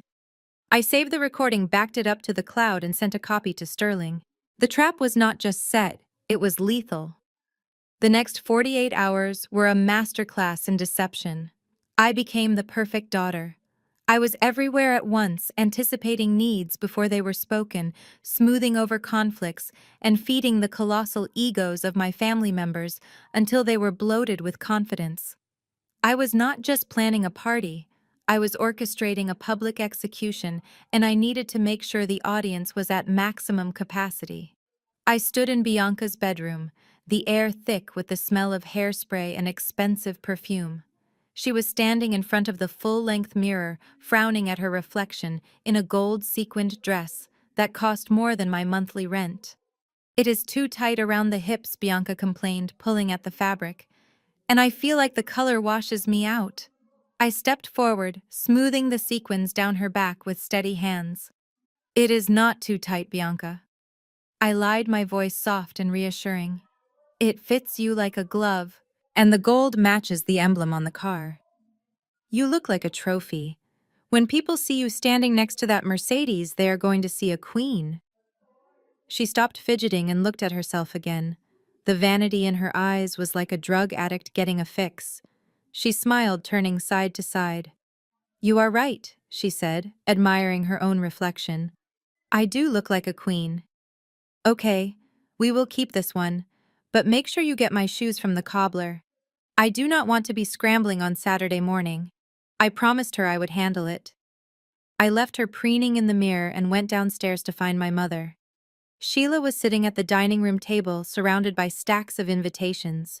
She was agonizing over who to cut from the list to save money on catering. We should cut the Johnsons, my mother muttered, crossing out a name. And maybe the pastor. He always eats too much and he will just preach about modesty. I do not want him dampening the mood. I pulled out a chair and sat down opposite her. Mom, are you sure? I asked, feigning concern. I mean, the whole point of this party is to show everyone how well Dad is doing right. If you do not invite Pastor Jenkins, people might think you are ashamed. Or worse, that you cannot afford to feed him. My mother stopped writing. Her fear of being perceived as poor was stronger than her dislike of the pastor. And think about it, I continued, pushing the knife in deeper. If Pastor Jenkins sees the car and sees how successful Bianca is, he will have to announce it to the whole congregation on Sunday. It is free publicity for the family status. She tapped her pen against her chin, considering it. You make a good point. We need the church on our side. Fine. He stays. And what about Mr. Henderson? I suggested, pointing to another name she had crossed out. I know he and Dad are rivals, but if he comes here and sees the G-Wagon, he will know Dad won. Do not you want to rub it in his face? My mother's eyes lit up with malicious delight. She smiled a cruel, satisfied smile. Oh, absolutely. Put him back on the list. In fact, invite his wife, too. She is always bragging about her husband's Audi. I want her to choke on her envy when she sees what we bought. I spent the next hour convincing her to invite every person who held sway in our community. I added the bank manager. I added the neighbors who ran the homeowner association. I added my father's business partners. By the time we were finished, the guest list had grown from 50 people to over 100. My mother was worried about the cost, but I assured her that Dad's new success could handle it. I was not building a guest list. I was building a jury. When the police arrived, when the truth came out, I wanted witnesses. I wanted to make sure that when their reputation shattered, the sound would be loud enough to be heard all the way to the next county. I looked at the stack of envelopes ready to be mailed. Every single one of them was a ticket to their destruction. And I was going to hand-deliver them myself. Friday morning arrived with a stroke of luck that I had carefully engineered. I had suggested to my mother 2 days prior that she and Bianca looked stressed. I told them that a day at the Platinum Sands Spa was exactly what they needed to look radiant for the party. My father, not wanting to be left out of being pampered, decided to join them for a deep tissue massage. They left at 9 in the morning, leaving me behind to supposedly supervise the caterers and clean the house. As soon as the white G-Wagon disappeared around the corner, I unlocked the front door for a different kind of service team. A nondescript white van pulled into the driveway. It had no logos, no phone numbers, just a clean professional exterior. 2 men stepped out wearing generic gray coveralls. One of them was Cole. He did not waste time with pleasantries. He carried a heavy tool bag into the foyer and immediately began scanning the room for optimal vantage points. We need 3 angles, Cole said, pointing to the corners of the ceiling. 1 wide shot of the living room to catch the family interactions. 1 directed at the patio doors to cover the backyard where the car is parked. And 1 hidden microphone near the main seating area to pick up audio clearly. I watched as they worked. They were fast and precise, moving with the efficiency of a special ops team. They did not drill unnecessary holes or leave drywall dust. They replaced a smoke detector with a unit that housed a high-definition lens. They swapped out a motion sensor in the corner for one that streamed 4K video. In the backyard, they hid a camera inside the birdhouse my grandmother had hung years ago, angling it perfectly to capture the driveway and the patio. Within 40 minutes, the house was wired. Cole pulled out a tablet and handed it to me. "Check the feed," he said. "Feed." I looked at the screen. The image was crystal clear. I could see every inch of the living room. I could see the dust motes dancing in the light. I could see the empty space where the piano used to be. "This feeds directly to a secure server at Sterling's office," Cole explained. "We will be watching in real time. The moment the party starts, we are recording. Every lie they tell, every toast they make to their own greed, it is all going into the evidence file." "Is it undetectable?" I asked, handing the tablet back. "Completely," Cole assured me. "Unless your brother-in-law happens to be a counter-surveillance expert, which I highly doubt, given he sold a Steinway to a pawn shop, they will never know. You are safe, Imani. Just play your part." They packed up and left 10 minutes before my family returned. When my parents walked through the door, smelling of eucalyptus and expensive oils, they found me sweeping the floor, looking like the dutiful daughter. "The house looks decent," my mother noted, running a finger along the mantel. "Did the caterers confirm for tomorrow?" "Yes, Mother," I said, leaning on the broom. "Everything is ready." I looked up at the smoke detector above her head. The tiny red light blinked once, imperceptible to them, but to me it was a wink. They were walking into a cage, and I had just locked the door. "Go get changed, Imani," my father said, heading toward the liquor cabinet. "We have a big day tomorrow. I want everyone rested." I watched him pour a drink, unaware that Sterling was likely watching him take that sip from an office in downtown Chicago. "I will, Dad," I said, turning to go upstairs. "I will be ready." And I meant it. I had never been more ready for anything in my life. The sun broke through the curtains at exactly 6 in the morning. I did not need an alarm. I had been awake for hours, lying in the stillness, running the script through my mind one last time. Today was the day. The day the lies would stop. The day the debt would be collected. I threw off the covers and walked to the closet. My mother had laid out a floral sundress for me the night before, something pastel and passive, something that would blend into the background. I took the hanger and dropped it onto the floor. Today I was not blending in. I reached into the back of the wardrobe and pulled out the garment bag I had bought 3 days ago. I unzipped it to reveal a tailored pantsuit. It was stark, blinding white. In some cultures, white is the color of purity. In others, it is the color of death. For me, it was both. It was the death of the daughter they thought they could walk all over, and the birth of the woman who would burn their house of cards to the ground. I dressed slowly. The fabric was cool against my skin. I buttoned the jacket, the sharp lapels framing my face. I pulled my hair back into a severe, tight bun. No loose strands, no softness. I applied my makeup with precision. Sharp eyeliner, a deep matte red lipstick. When I stepped back, I did not look like a therapist who worked with sick children. I looked like a CEO executing a hostile takeover. I walked downstairs. The house was already buzzing with frantic energy. My mother was shouting at the florist on the phone about the shade of the hydrangeas. My father was outside yelling at the landscapers to blow a single leaf off the driveway. Bianca was sitting at the kitchen island holding a spoon of yogurt like it was too heavy to lift. She looked up as I entered, her eyes widening. "Whoa," Bianca said, looking me up and down. "You look intense. I thought Mom wanted you in the pink dress." I poured myself a cup of black coffee. "The pink dress had an accident," I lied calmly. "I thought this was more appropriate. It is a big day for business, isn't it?" My father walked in, wiping sweat from his forehead. He stopped when he saw me. He blinked, surprised by the transformation, but he nodded approvingly. "Sharp," he grunted. "You look like you are going to court, not a barbecue. But I like it. Shows you are taking the family image seriously." "You have no idea." "Dad," I said, taking a sip of the bitter coffee. I am taking it very seriously. The doorbell rang. The caterers had arrived. The chaos exploded again. My mother rushed past me, thrusting a clipboard into my hands. Imani, handle the ice delivery. Make sure they go around the back. Do not let them scratch the Mercedes. I took the clipboard. I watched them scramble. They were so focused on the party, on the balloons, on the hors d'oeuvres, they did not see the guillotine hanging above their heads. I walked to the hallway mirror one last time. I adjusted my collar. I looked into my own eyes and saw Grandma Rose staring back at me. I tapped my earpiece, ensuring the line to Sterling was open. Showtime. By 2 o'clock, the backyard had been transformed into a showroom for vanity. The afternoon sun beat down on the freshly manicured lawn, reflecting blindingly off the polished chrome of the white Mercedes G-Wagon. My mother had actually rented red velvet stanchions to place around the vehicle, treating it not like a car, but like a holy relic on display.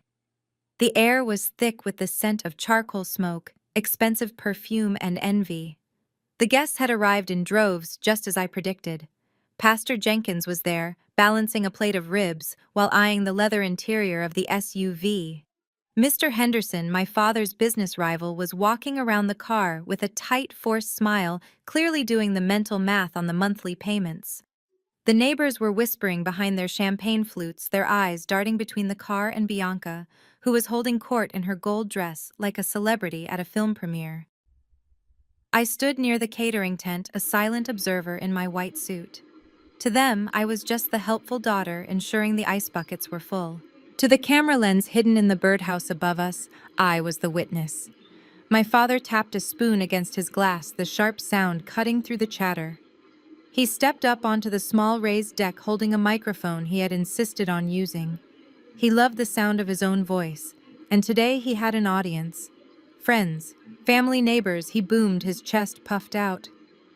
Thank you all for coming. Today is a special day. It is a day of celebration. He gestured grandly toward the car. We live in a world where image is everything, and my daughter Bianca has worked tirelessly to build her career. But sometimes talent needs a vehicle. Literally. We knew she needed something that matched her ambition, something that said, "I have arrived." The crowd murmured their approval. My mother dabbed a fake tear from her eye. But blessings do not come free. My father continued, his voice dropping to a somber, pious tone. We had to make sacrifices. We had to let go of the past to embrace the future. We had an old piano in the house, a heavy thing, a relic. It was gathering dust, and frankly, it was holding us back. He paused for effect, looking around the yard. But God is good. He sent us a visionary. My son-in-law, Brad. Brad stepped forward, beaming, raising his glass to the applause. This young man saw value where we saw a burden. David said, clapping a hand on Brad's shoulder. He worked the phones. He hustled. He found a buyer who understood the market, and he turned that old wood into the magnificent machine you see before you today. He didn't just sell a piano. He invested in this family's future. I watched Pastor Jenkins nod in agreement, shouting an amen from the back. The hypocrisy was suffocating. They were praising a theft. They were thanking God for a fraud. So let us raise a glass, my father concluded, lifting his champagne high. To Bianca, to Brad, and to the Vance family. May we always recognize that sometimes you have to clear out the old clutter to make room for new blessings. Cheers! Cheers! The crowd roared back. I did not raise a glass. I tapped my earpiece. The speech was recorded. The confession was public. They had just toasted to their own demise. I looked toward the side gate. It was time. The applause was still echoing off the siding of the house when the sound of heavy tires crunching on gravel silenced the backyard. It was not the polite arrival of a late guest. It was an invasion. The heavy iron gates at the side of the property, which my father usually kept locked to keep out the riffraff, swung open with a mechanical groan. The crowd parted like the Red Sea, confusion rippling through the guests. First came the police cruisers, 2 of them. They did not use sirens, but the sudden flash of blue and red lights washed over the pristine white Mercedes, turning the family trophy into a crime scene. Behind the squad cars, rolled a long obsidian black limousine. It moved like a hearse, silent and terrifyingly expensive. The DJ cut the music instantly. The silence that followed was heavy, broken only by the idling engines and the nervous murmurs of the neighbors. My father stood on the deck, his champagne glass still half raised, his face twisting from pride to indignation. He stepped down, his face flushing red. "What is the meaning of this?" he shouted, marching toward the driveway. "Who called the police? We have a permit for this gathering." He was met not by an apology, but by the synchronized slamming of car doors. 4 uniformed officers stepped out, their hands resting on their belts. They did not look at him. They looked at the house. They looked at the car. They stood in a formation that suggested they were not here for a noise complaint. Then the rear door of the limousine opened. A driver in a black cap held it steady as Augustus Sterling emerged. The gasp from the crowd was audible. Everyone in Chicago knew Augustus Sterling. Seeing him in a courtroom was intimidating. Seeing him step onto your lawn on a Saturday afternoon was a death sentence. He buttoned his suit jacket with a slow, deliberate movement. He held a thick stack of legal documents in one hand, wielding them like a weapon. "Sterling," my father stammered, his bluster faltering for a second. "What are you doing here? This is a private event." "It was a private event," Mr. Vance Sterling said. His voice was not loud yet. It carried to every corner of the yard. "Now it is an eviction." "Eviction!" my mother shrieked, rushing to my father's side. She looked at the neighbors, her social standing crumbling in real time. "Do not be ridiculous. We own this house. Get off our property." Sterling ignored her. He walked past them, straight toward the white SUV. He ran a hand along the hood, right where the red ribbon still sat. "Beautiful car," Sterling noted coldly.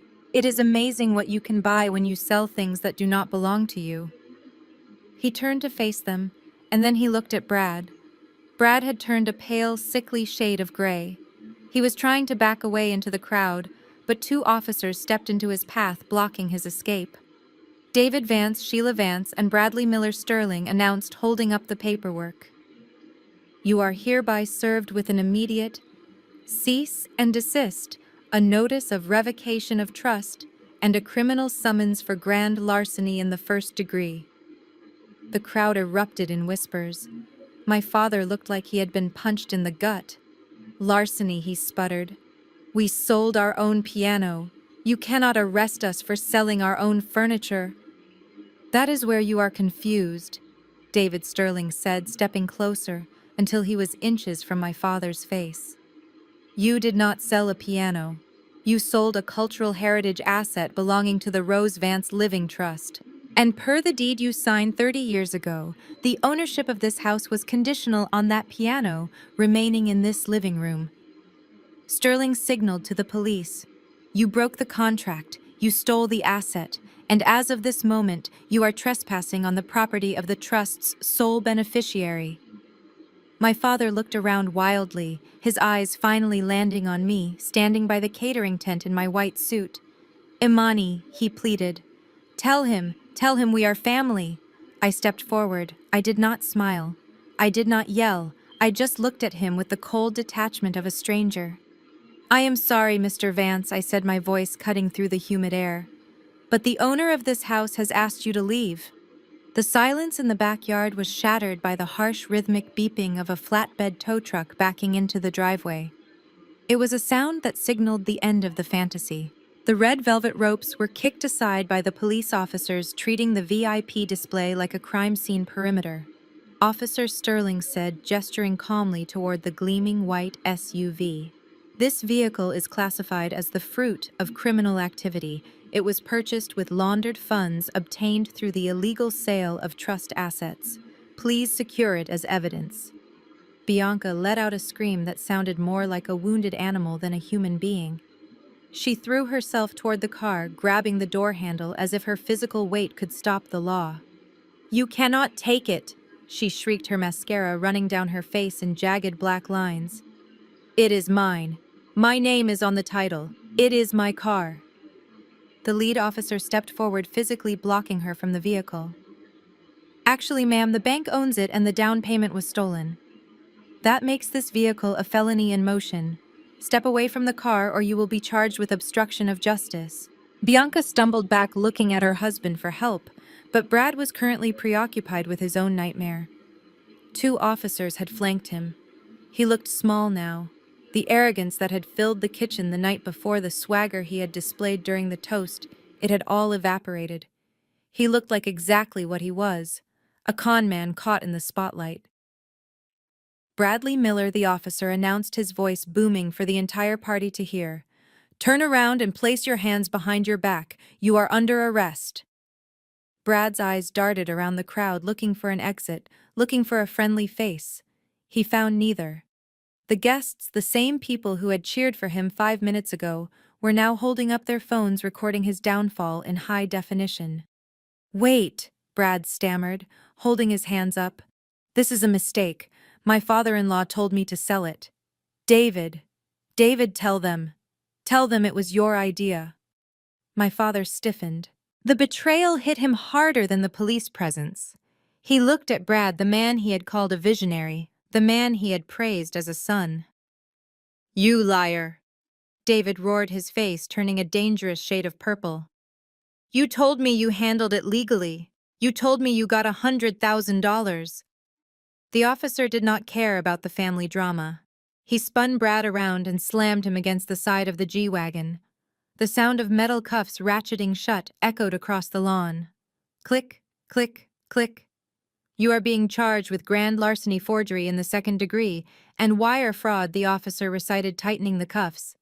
"We have the pawn shop receipt, Mr. Miller. We have the forged bill of sale. And we have the witness testimony regarding the actual sale price of $40,000. The crowd gasped. The number hung in the air. 40,000. My mother covered her mouth, her eyes wide with horror. She looked at the car, then at Brad. 40,000, she whispered. "You told us 100. You stole from us, too." Brad was shoved toward the squad car, his head pushed down to protect it from the doorframe, a courtesy he did not deserve.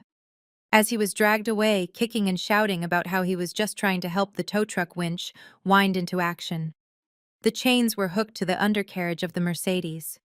Slowly, painfully, the symbol of Bianca's success was dragged up the ramp. The tires screeched against the pavement, a sound of resistance that mirrored my sister's sobbing. I stood next to Sterling, watching the spectacle. I did not feel pity. I watched as the tow truck driver secured the wheels and drove away, taking the family's pride with him. The driveway was empty now. Just a patch of oil and the crushed remains of the red ribbon. "That is one problem solved," Sterling said quietly, adjusting his cuffs. "Now let us address the eviction. Shall we go inside?" The dust from the departing tow truck had barely settled when my father turned on Sterling, his face mottled with rage and confusion. He was a man drowning, desperate to find something solid to hold on to, and his pride was the only thing left. "This is harassment," David shouted, pointing a shaking finger at the attorney. "You have humiliated my family. Brad made a legitimate sale. He brought us a cashier's check.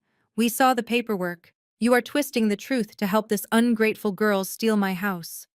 Sterling did not shout back. He simply reached into his briefcase and pulled out a digital tablet. He walked over to the DJ booth, which had been abandoned in the chaos, and plugged a cable into the main soundboard. "I am not interested in your version of the truth," David Sterling said, his voice amplified by the massive speakers that were meant to play party music. "I am interested in the math. You claim you sold the piano for $100,000. You claim your son-in-law is a financial wizard. Let us hear what the buyer had to say." He pressed play. A burst of static crackled through the backyard, followed by the gritty, unmistakable voice of the pawnbroker. The volume was loud enough to be heard 3 houses down. "Yeah, the guy was sweating bullets. He begged me to write up a dummy receipt. He sold it to me for 40,000. Cash. That is the real price. But he made me type up a second invoice stating the price was 100 grand. Said he needed to show it to his in-laws. Said the old couple wouldn't understand the market, and he needed to look like a shark. The recording continued, the pawnbroker's laughter booming across the lawn like thunder. He pocketed the difference. Your boy is drowning in debt. He is a con artist, lady, and not even a good one. Sterling cut the audio. The silence that followed was absolute. It was heavy and suffocating. The guests stood frozen, their drinks forgotten in their hands. They looked at my father, not with envy, but with pity.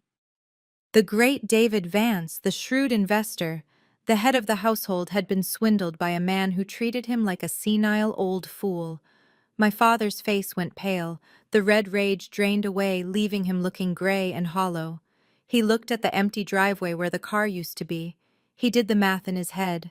The car cost $100,000. Brad only got 40 for the piano. That meant the car was likely leased or bought on credit that would never be paid. The entire foundation of his pride was a lie. You let him play you, Dad, I said, stepping into his line of sight. He laughed at you. He told the pawnbroker you were easy to manipulate. And you proved him right. My mother, who had been standing beside him clutching her pearls, let out a strangled gasp. The reality of the situation finally pierced her delusion. The social standing she had cultivated for decades was incinerated in 60 seconds. Her son-in-law was a felon in handcuffs. Her husband was a laughingstock. Her daughter was a fraud. I cannot! She wheezed, her hand fluttering to her chest. I cannot breathe! Her eyes rolled back in her head and her knees buckled. It was a theatrical faint, the kind she had perfected over years of avoiding accountability, but she hit the grass with a solid thud. Mom, Bianca screamed, dropping to her knees beside her. Someone call an ambulance. Sterling watched the scene with zero emotion. He checked his watch. You can call an ambulance, he said to the crowd, but tell them to hurry, because once they take her away, the locks on the doors are being changed. The show is over, folks. It is time to go home. The chaos in the yard shifted from shock to violence in the span of a heartbeat. Bianca, who had dropped to her knees beside our mother a moment ago, suddenly scrambled back to her feet. She did not check for a pulse. She did not call for water. The realization of what Sterling had just played on the speakers had finally penetrated her self-absorbed bubble. The car was gone. The money was a lie. Her husband was not a financial genius. He was a thief who had sold her out for $40,000. She looked at Brad, who was being guided toward the squad car by the officers. The look on her face was not the concern of a wife. It was the feral rage of a narcissist whose mirror had just been shattered. You broke, she screamed, the sound tearing through her throat. You lied to me. You told me you paid cash. She kicked off her high heels and sprinted across the lawn, moving faster than I had ever seen her move in her life. The gold sequins of her dress flashed in the sun as she lunged at him. She did not care about the police. She did not care about the handcuffs. She reached him and clawed at his face with her manicured nails, leaving angry red welts across his cheek. You ruined everything! She shrieked, striking him again and again. You embarrassed me. You made me look stupid. Where is the money, Brad? Where is the rest of the money? The officers were taken off guard. They had to physically drag her off him. One officer grabbed her by the waist, lifting her off the ground as she kicked and flailed, her expensive dress tearing at the seam. Get off him, ma'am, the officer shouted. Back up, or you go in the car too.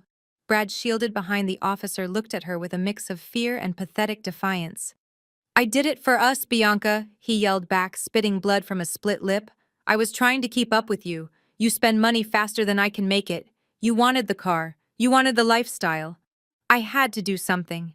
I didn't ask you to be a criminal, she spat back, struggling against the officer's grip. I asked you to be a man, and you are nothing but a cheap, lying fraud. The scene was grotesque. It was a street brawl in a country club setting.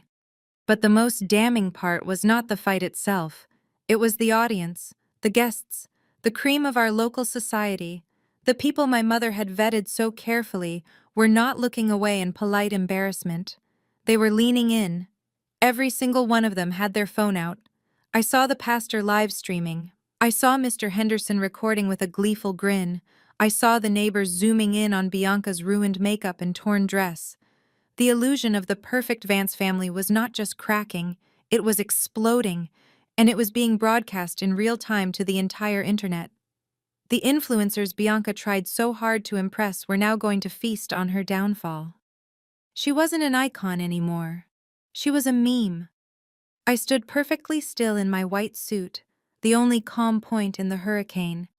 I watched my sister scream obscenities at her handcuffed husband, while my mother lay unattended in the grass. This was the legacy they had built. A legacy of surface-level shine covering a rotten core. And now the whole world could smell the rot.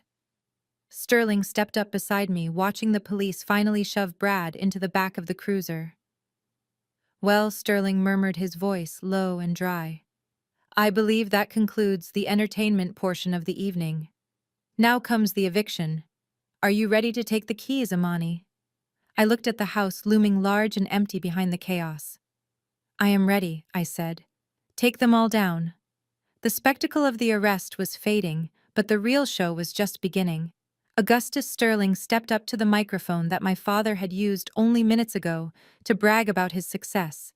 He did not tap it. He did not ask for attention. He simply waited. His silence was so heavy, so commanding, that it smothered the murmurs of the crowd and the sobbing of my sister. Even the police officers paused, sensing that the law was about to be laid down in a way that handcuffs could not achieve. Sterling opened the leather folder he had been guarding like a holy text. He pulled out a yellowed document, the paper fragile with age, but the ink legally binding. He looked at my father, who was standing by the porch railing, looking like a man whose world had tilted on its axis. David Sterling's voice boomed across the yard, clear and unforgiving. "You have spent the last 30 years strutting around this property, acting as if you were the king of the castle. You told your friends, your neighbors, and your children that this house was your achievement. You forgot one very important detail. You never owned this house." My father bristled, finding a scrap of his old arrogance. "That is a lie," he shouted, his voice cracking. "My name is on the deed. My father left it to me. He left you a life estate." Sterling corrected him, slicing through the air with the document. "Do you know what a life estate is, David? It means you are a tenant. You are a guest in your own home, allowed to live here by the grace of the true owner, the trust. But like any tenant, you had rules. You had conditions." Sterling flipped the page, the sound amplified by the speakers. "Your father, God rest his soul, knew you. He knew you were weak. He knew you coveted status over substance. So he included a restrictive covenant in his last will and testament." Clause 4, Section A. Sterling began to read, his voice taking on the rhythmic, terrifying cadence of a judge passing sentence. "The residency rights granted to David and Sheila Vance are conditional upon the strict preservation of the Vance Cultural Heritage Collection. This specifically includes the structural integrity of the home and the retention of the Steinway Model B piano serial number 15438, which is designated as the spiritual anchor of the estate." A gasp rippled through the crowd. The guests turned to look at the empty space in the living room, visible through the patio doors. Sterling lowered the paper and looked directly at my mother, who had miraculously recovered from her faint the moment the word will was mentioned. "The clause continues," Sterling said, delivering the final blow. "Any attempt to sell, damage, or remove said instrument for personal gain constitutes a breach of the covenant. Such a breach results in the automatic and immediate termination of the life estate. The property rights shall revert instantly to the secondary beneficiary." He let the words hang there, heavy and suffocating. Automatic, David. Immediate. You didn't just sell a piano to buy a car. You sold your roof. You sold your walls. You sold the ground you are standing on. When you signed that bill of sale at the pawn shop, you evicted yourself. My father staggered back as if he had been physically struck. He looked at the house, the mansion he had used to intimidate his peers, and realized it was no longer his fortress. It was a mirage. "So who owns it?" a neighbor shouted from the back, voicing the question everyone was thinking. Sterling turned and pointed a steady hand at me. I stood there in my white suit, the sun reflecting off the fabric. "Imani Vance is the sole beneficiary of the trust," Sterling announced. "This is her house, this is her yard, and you are all currently trespassing on her property." The gravity of Sterling's words settled over the backyard like a heavy blanket of snow, freezing everyone in place.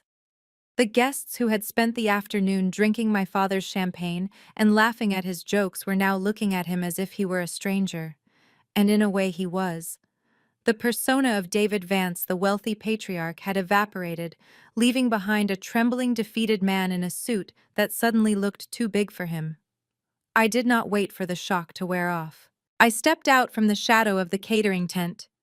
My white suit caught the afternoon sun, making me the brightest thing in a yard filled with dark secrets. I walked toward the raised deck. I moved with a slow, deliberate cadence, the sound of my heels clicking against the stone path echoing in the silence. The crowd parted for me instinctively, stepping back to give me a wide berth. They were not just making way for the owner, they were retreating from the fire they knew was coming. I climbed the 3 wooden steps to the deck and stood face to face with my father. He was still clutching the microphone, his knuckles white, holding onto it, as if it were the scepter of a kingdom he had already lost. He looked at me, his eyes pleading, begging me to play along, to save face, to tell everyone this was just a misunderstanding. Imani, he whispered, his voice shaking so badly the microphone picked up the tremor. Please, do not do this. We can talk about this inside. We are family. I looked at him. I looked at the sweat beading on his forehead. I looked at the fear in his eyes. And I felt absolutely nothing. The time for talking was 20 years ago. The time for family was before he pushed me into the dirt for a car. I reached out and wrapped my hand around the microphone. I did not yank it. I simply applied firm, steady pressure. He tried to hold on for a fraction of a second, a final pathetic attempt to maintain control, but his strength was gone. He let go. The speakers let out a sharp, high-pitched whine of feedback as I adjusted the grip. I turned to face the crowd. I looked at Pastor Jenkins, who suddenly found his shoes very interesting. I looked at Mr. Henderson, who was already inching toward the gate. I looked at the neighbors who had sneered at my Honda Civic for years. I am sorry for the inconvenience, I said, my voice projecting clear and cold across the lawn. But there has been a change in management. The host of this party no longer has the authority to entertain you. My mother let out a sob from the grass, but I did not look down. This is a private residence, I continued. And as the new owner, I have a very strict policy against trespassing. You have 5 minutes to clear the driveway and remove your vehicles from my street. If you are still here, when the police finish their report, you will be joining my brother-in-law in the back seat of a cruiser. The effect was instantaneous. There was no polite mingling. There were no goodbyes. It was a stampede. The guests scrambled for the exit, dropping half-eaten plates of food and abandoning their drinks on the tables. Engines roared to life, tires squealed. The people who had come to worship at the altar of the Vance family's success could not run away fast enough from the stench of their failure. In less than 3 minutes, the yard was empty. The silence returned, but this time it was not the silence of shock. It was the silence of a battlefield after the war is won. I clicked the microphone off and let it drop onto the wooden deck with a loud thud. I turned back to my parents. They were alone. No audience, no allies. Just me, Sterling, and the consequences of their own greed. I pointed to the back door, the same door my father had blocked the night before. Inside, I ordered, "We have business to discuss, and take your shoes off. I do not want you tracking mud into my house." The living room was quiet, but it was a different kind of silence than before. It wasn't peaceful. It was hollow.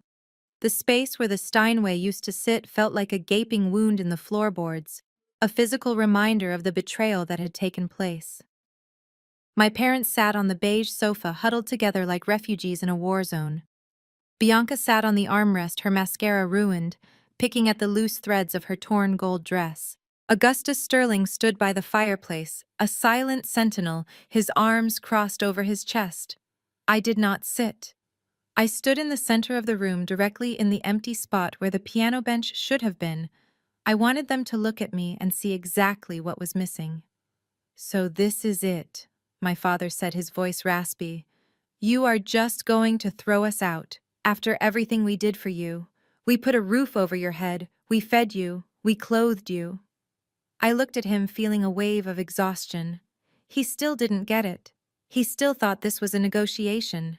"You provided the bare minimum required by law, David?" I said, my voice flat.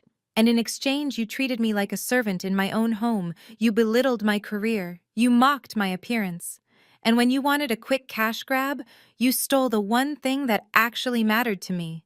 You did not sell a piano, Dad. You sold your safety net." My mother looked up, her eyes red and swollen. "But 30 days, Imani. That is impossible. We have nowhere to go. Our friends saw everything. We cannot ask them for help. We will be laughingstocks." I shrugged. It was a cold gesture, one I had learned from her. "You should have thought about that before you invited them to watch your downfall," I replied. "You wanted an audience, Mom. Now you have one. As for where you go, I honestly do not care. You have savings. Or maybe you do not. Maybe you spent it all trying to look rich. Either way, that is not my problem anymore." Bianca jumped up, her fists clenched. "You are such a witch," she spat. "What about me? My husband is in jail. My car is gone. I have no money. You are really going to make me homeless too." I turned to my sister. The golden child. The one who had carved her name into the piano just to hurt me. "You are a grown woman, Bianca," I said, stepping closer to her. "You are in sales, right? You are a closer. Go close a deal on an apartment. Or better yet, go sell some of those designer handbags you bought with Brad's stolen money. You might be able to afford a motel room for a week." She opened her mouth to scream, but the look in my eyes stopped her. It was the look of someone who had nothing left to lose. "This is not a debate," I announced, addressing the room. "Sterling has the eviction notice ready. You have 30 days to vacate the premises. I want the house empty. And when I say empty, I mean it. You leave the furniture, you leave the appliances, you leave the fixtures. Consider it payment for the damage you did to the trust. You leave with your clothes and your personal items. That is it." "But the furniture is worth thousands," my mother wailed. "The piano was worth 280,000, I shot back, my voice rising for the first time. "And you sold it for 40. Do not talk to me about value, Mother. You do not know the meaning of the word." I walked to the front door and opened it wide, letting the humid afternoon air flood into the air-conditioned tomb. "Sterling will handle the walkthrough on the 30th day, I said, not looking back at them. "If you are still here, the sheriff will remove you physically." I stepped out onto the porch, leaving them in the wreckage of their own making. "One last thing," I called out over my shoulder. They looked up, a glimmer of hope in their eyes, thinking I might show mercy. "Don't forget to clean the carpets before you go," I said. Grandma Rose hated dirty floors. The 30-day deadline arrived not with a bang, but with the hollow scraping sound of cheap plastic wheels dragging across hardwood floors. I stood on the master bedroom balcony, the same spot where my father used to smoke his cigars and survey his kingdom. Now I was the one looking down, and the kingdom had been stripped to the bone. The house was quiet. The frantic energy of the party, the screaming matches, and the desperate phone calls to lawyers were all over. Today was just physics. Mass and gravity moving out of my space. I watched as a bright orange rental truck backed into the driveway. It was a stark, humiliating contrast to the white Mercedes that had sat there a month ago. There were no movers, no uniformed crew to wrap their belongings in bubble wrap. They could not afford the luxury of help. My father, a man who considered manual labor beneath him, was struggling with a heavy cardboard box. His suit was gone, replaced by stained sweatpants and a t-shirt that hung loosely on his frame. He looked 20 years older than he had at the party. The stress of the last month, the legal fees, the public shame, the realization that he was destitute had hollowed him out. My mother followed him, carrying 2 suitcases. She wasn't wearing makeup. Her hair was pulled back in a messy clip. She stopped halfway down the walk, looking back at the flower beds she used to brag about. She reached out to touch a rosebush, then pulled her hand back as if she remembered she no longer had the right to touch it. She looked defeated, a woman who had played the game of appearances for decades and had finally lost to the truth. Then came Bianca. My sister looked like a ghost of her former self. The divorce papers had been filed 2 weeks ago. As soon as the reality of Brad's prison sentence and the massive debt he had accrued set in, she had cut him loose with the ruthlessness of a trapped animal gnawing off its own leg. But it didn't save her. Her credit was ruined. Her reputation was in tatters. She walked out of the front door carrying black trash bags filled with clothes. No designer luggage, no entourage. She threw the bags into the back of her friend's beat-up sedan, which was idling on the street because I hadn't given her permission to park in the driveway. She was moving into a studio apartment on the edge of town, a place with thin walls and no parking garage. It was a long way down from the penthouse dreams she had sold everyone. She paused by the car door and looked up. Her eyes found me on the balcony. There was no fire left in them, just a dull, resentful misery. She wanted to scream, "I knew." She wanted to blame me. But she was too tired.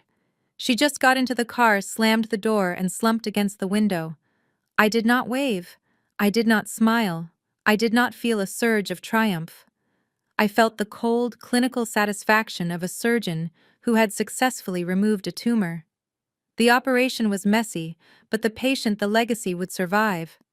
My father slammed the rear door of the rental truck. He didn't look up. He couldn't bear to see me standing where he used to stand. He climbed into the driver's seat, the engine sputtered to life with a choked cough, and they began to roll away. I watched them go until the orange truck turned the corner and disappeared. The driveway was empty. The oil stain from the Mercedes was still there, a faint scar on the pavement, but the rain would wash it away eventually. I turned and walked back into the bedroom. The house echoed vast and clean. The negative energy, the judgment, the greed, it had all been packed into that truck and driven away. I walked downstairs to the living room. The afternoon sun streamed through the windows, illuminating the empty space on the floor. It was time. I pulled out my phone and dialed the number I had saved for this exact moment. "Hello, Sterling," I said, my voice echoing in the empty hall. "They are gone. Tell the movers to bring the piano home." The arrival of the truck was nothing like the chaotic departure of the rental van. This vehicle was sleek black and silent, gliding up the driveway with the dignity of a state motorcade. There were no shouting men in stained t-shirts. These movers wore uniforms that were pressed and clean. They wore white gloves. They treated the cargo not as furniture, but as a dignitary returning from exile. I stood in the open doorway, watching the process with a lump in my throat. They lowered the ramp with a hydraulic hiss. The Steinway was swaddled in thick, quilted moving pads, strapped securely to a custom dolly. It looked like a sleeping giant, dormant but alive. The men moved with a synchronized, practiced rhythm. There were no sudden jerks, no scraped walls. They navigated the front steps with a reverence that bordered on the religious. As they rolled the instrument into the foyer, the house seemed to hold its breath. The emptiness that had defined the living room for the last month suddenly felt like a space waiting to be filled. They guided the piano to its original spot, the place where the floorboards were slightly lighter from decades of shielding the sun. Gentle, the lead mover whispered, "Set her down." They engaged the mechanism, and the great weight of the instrument settled onto the floor. It was a heavy, resonant thud that vibrated through the soles of my feet. It felt like a heartbeat restarting. One by one, they unstrapped the buckles. They peeled back the protective layers. The sunlight streaming through the bay window caught the first glimpse of the lacquer. It was not just black. It was a deep liquid obsidian that seemed to drink the light and reflect the world back with more clarity. The curve of the lid, the gold lettering of the brand, the sturdy elegance of the legs. It was all exactly as I remembered, yet somehow more beautiful because it had been lost. The foreman bowed his head slightly. "Would you like to inspect it, Miss Vance?" I walked forward. My hand trembled as I reached out. I ran my fingers along the rim. It was cool to the touch, smooth as glass. I traced the scratch near the back leg. The one I had made with a toy car when I was 5, it was still there. It was still a scar of history, a proof of life. I sat down on the bench. It creaked familiarly. I reached out and lifted the fallboard. The keys were waiting for me. 52 white, 36 black. They were perfect. They were a smile that had been hidden in the dark for too long. I placed my fingers on the keys. I did not play a song. I just played a single C major chord. The sound filled the room. It was rich, warm, and impossibly loud in the empty house. It bounced off the walls, chasing away the shadows of my father's shouting and my sister's greed. The note hung in the air, shimmering like gold dust. The house was no longer a hollow shell. The air felt different. It felt heavy with memory and light with promise. The intruders were gone. The noise was gone. The soul of the estate had returned, and for the first time in my life, the silence that followed the music did not feel lonely. It felt like peace. The call from Sterling came at dawn 3 days after the piano returned home. His voice was soft, lacking its usual legal sharpness. He did not need to say the words. I knew. Grandma Rose had held on just long enough. She had waited until the ink was dry on the eviction, until the thieves were gone, and until her beloved instrument was back where it belonged. She died as she lived on her own terms, satisfied that justice had been served. We did not hold the service at a funeral home. That felt too cold, too impersonal for a woman who contained so much fire. We held it in the living room. The afternoon light filtered through the sheer curtains, bathing the space in a warm, golden haze. There were no banks of showy lilies or pretentious arrangements meant to impress neighbors. There were just vases of wild yellow roses, her favorite, placed on every surface. The room smelled of fresh flowers and old sheet music. The guest list was short. It was a stark contrast to the bloated, superficial crowd my parents had invited to their car reveal. There were no politicians seeking votes, no social climbers, no business rivals. The room was filled with the people who had actually known Rose Vance. There was Mr. Abernathy, the old jazz drummer who used to play with her in the 60s, his hands shaking but his eyes clear. There was Mrs. Higgins, who had baked bread for her every Sunday for 20 years. There was Sterling standing in the back not as a lawyer but as a grieving friend. And there were the empty spaces. My father was not there. My mother was not there. Bianca was not there. They had sent a wreath, a massive gaudy thing with a ribbon that read "Beloved Mother." I had instructed the security guard at the gate to send it back. They had forfeited their right to mourn her when they tried to sell her legacy for scrap. Their absence was not a tragedy, it was a relief. The air in the room was pure, unpolluted by their greed. When the eulogies were done, the room fell silent. Everyone looked toward the corner, toward the Steinway. It sat there, the lid raised, like a black sailboat ready to catch the wind. I walked over and sat on the bench. I smoothed my black dress and rested my hands on the keys. I did not play a hymn. Grandma hated dirges. She used to say that death was just the final bar of the song and it should resolve into something beautiful. I closed my eyes and let my fingers find the rhythm she had taught me. I played a slow, smoky jazz ballad. It was a melody woven with sorrow, but underneath there was a swing, a pulse of life that refused to be extinguished.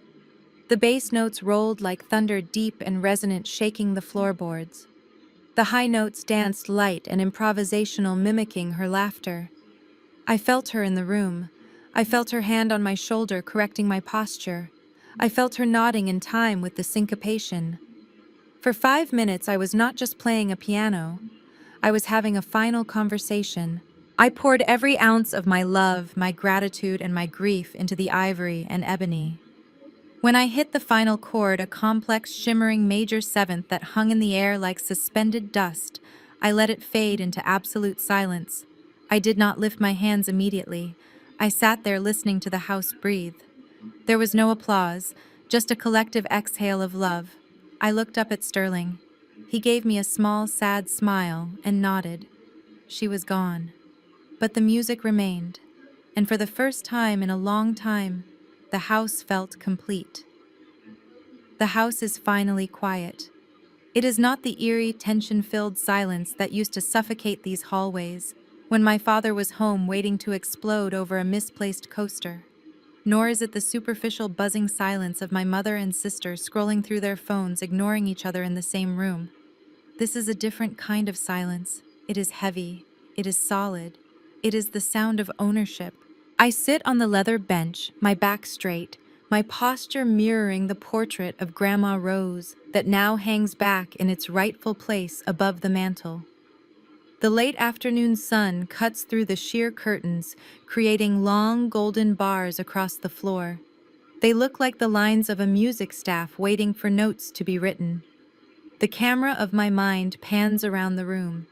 It takes in the empty walls where my mother's gaudy, overpriced art used to hang. It sweeps over the bare corners where my father's pretentious sculptures used to stand. The clutter of their ego has been stripped away, leaving only the bones of the house. And the bones are good. They are strong. They survived the infestation of greed, and now they belong to me. I look down at my hands. These are the hands that cooked their meals. These are the hands that ironed their clothes.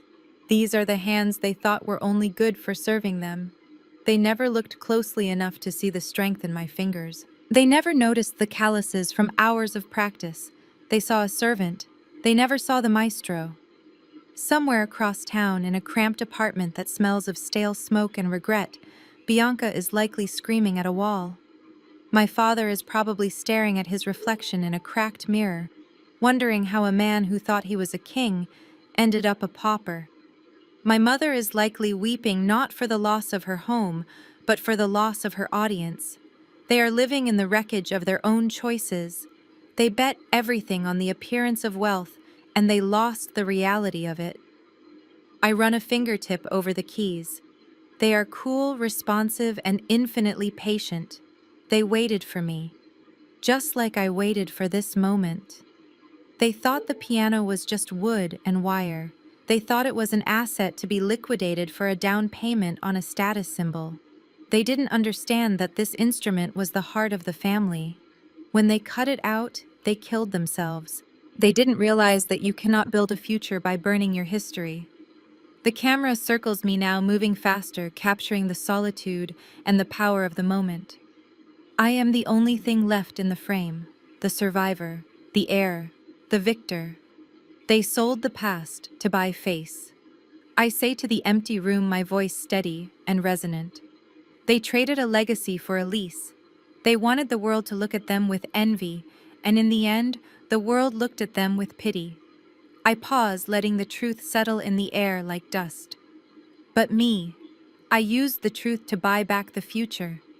I didn't need to shout. I didn't need to fake it. I just needed to wait. I let them dig their own graves with their lies, and then I simply closed the lid. I position my hands over the keys, expanding my fingers to span a complex, dissonant chord that demands resolution. I look directly into the lens, breaking the fourth wall, staring down anyone who has ever been told they are too small, too quiet, or too weak. Don't ever underestimate the power of a single note played with absolute conviction. And never ever underestimate a woman who has been backed into a corner. I press down with all my weight. The chord strikes a massive, thunderous C minor that shakes the windows and reverberates through the floorboards, filling the house with a sound that is both a judgment and a liberation. The sound holds powerful and unyielding. The most profound lesson here is that integrity always outlasts superficiality.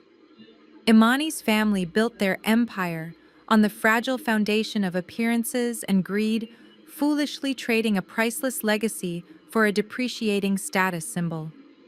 They underestimated the power of patience and legal precision. Imani teaches us that you do not need to be the loudest person in the room to win. You simply need to be the smartest. When you weaponize the truth against liars, their house of cards is destined to collapse. Did Imani go too far, or was it perfect justice? Subscribe and share your thoughts in the comments below.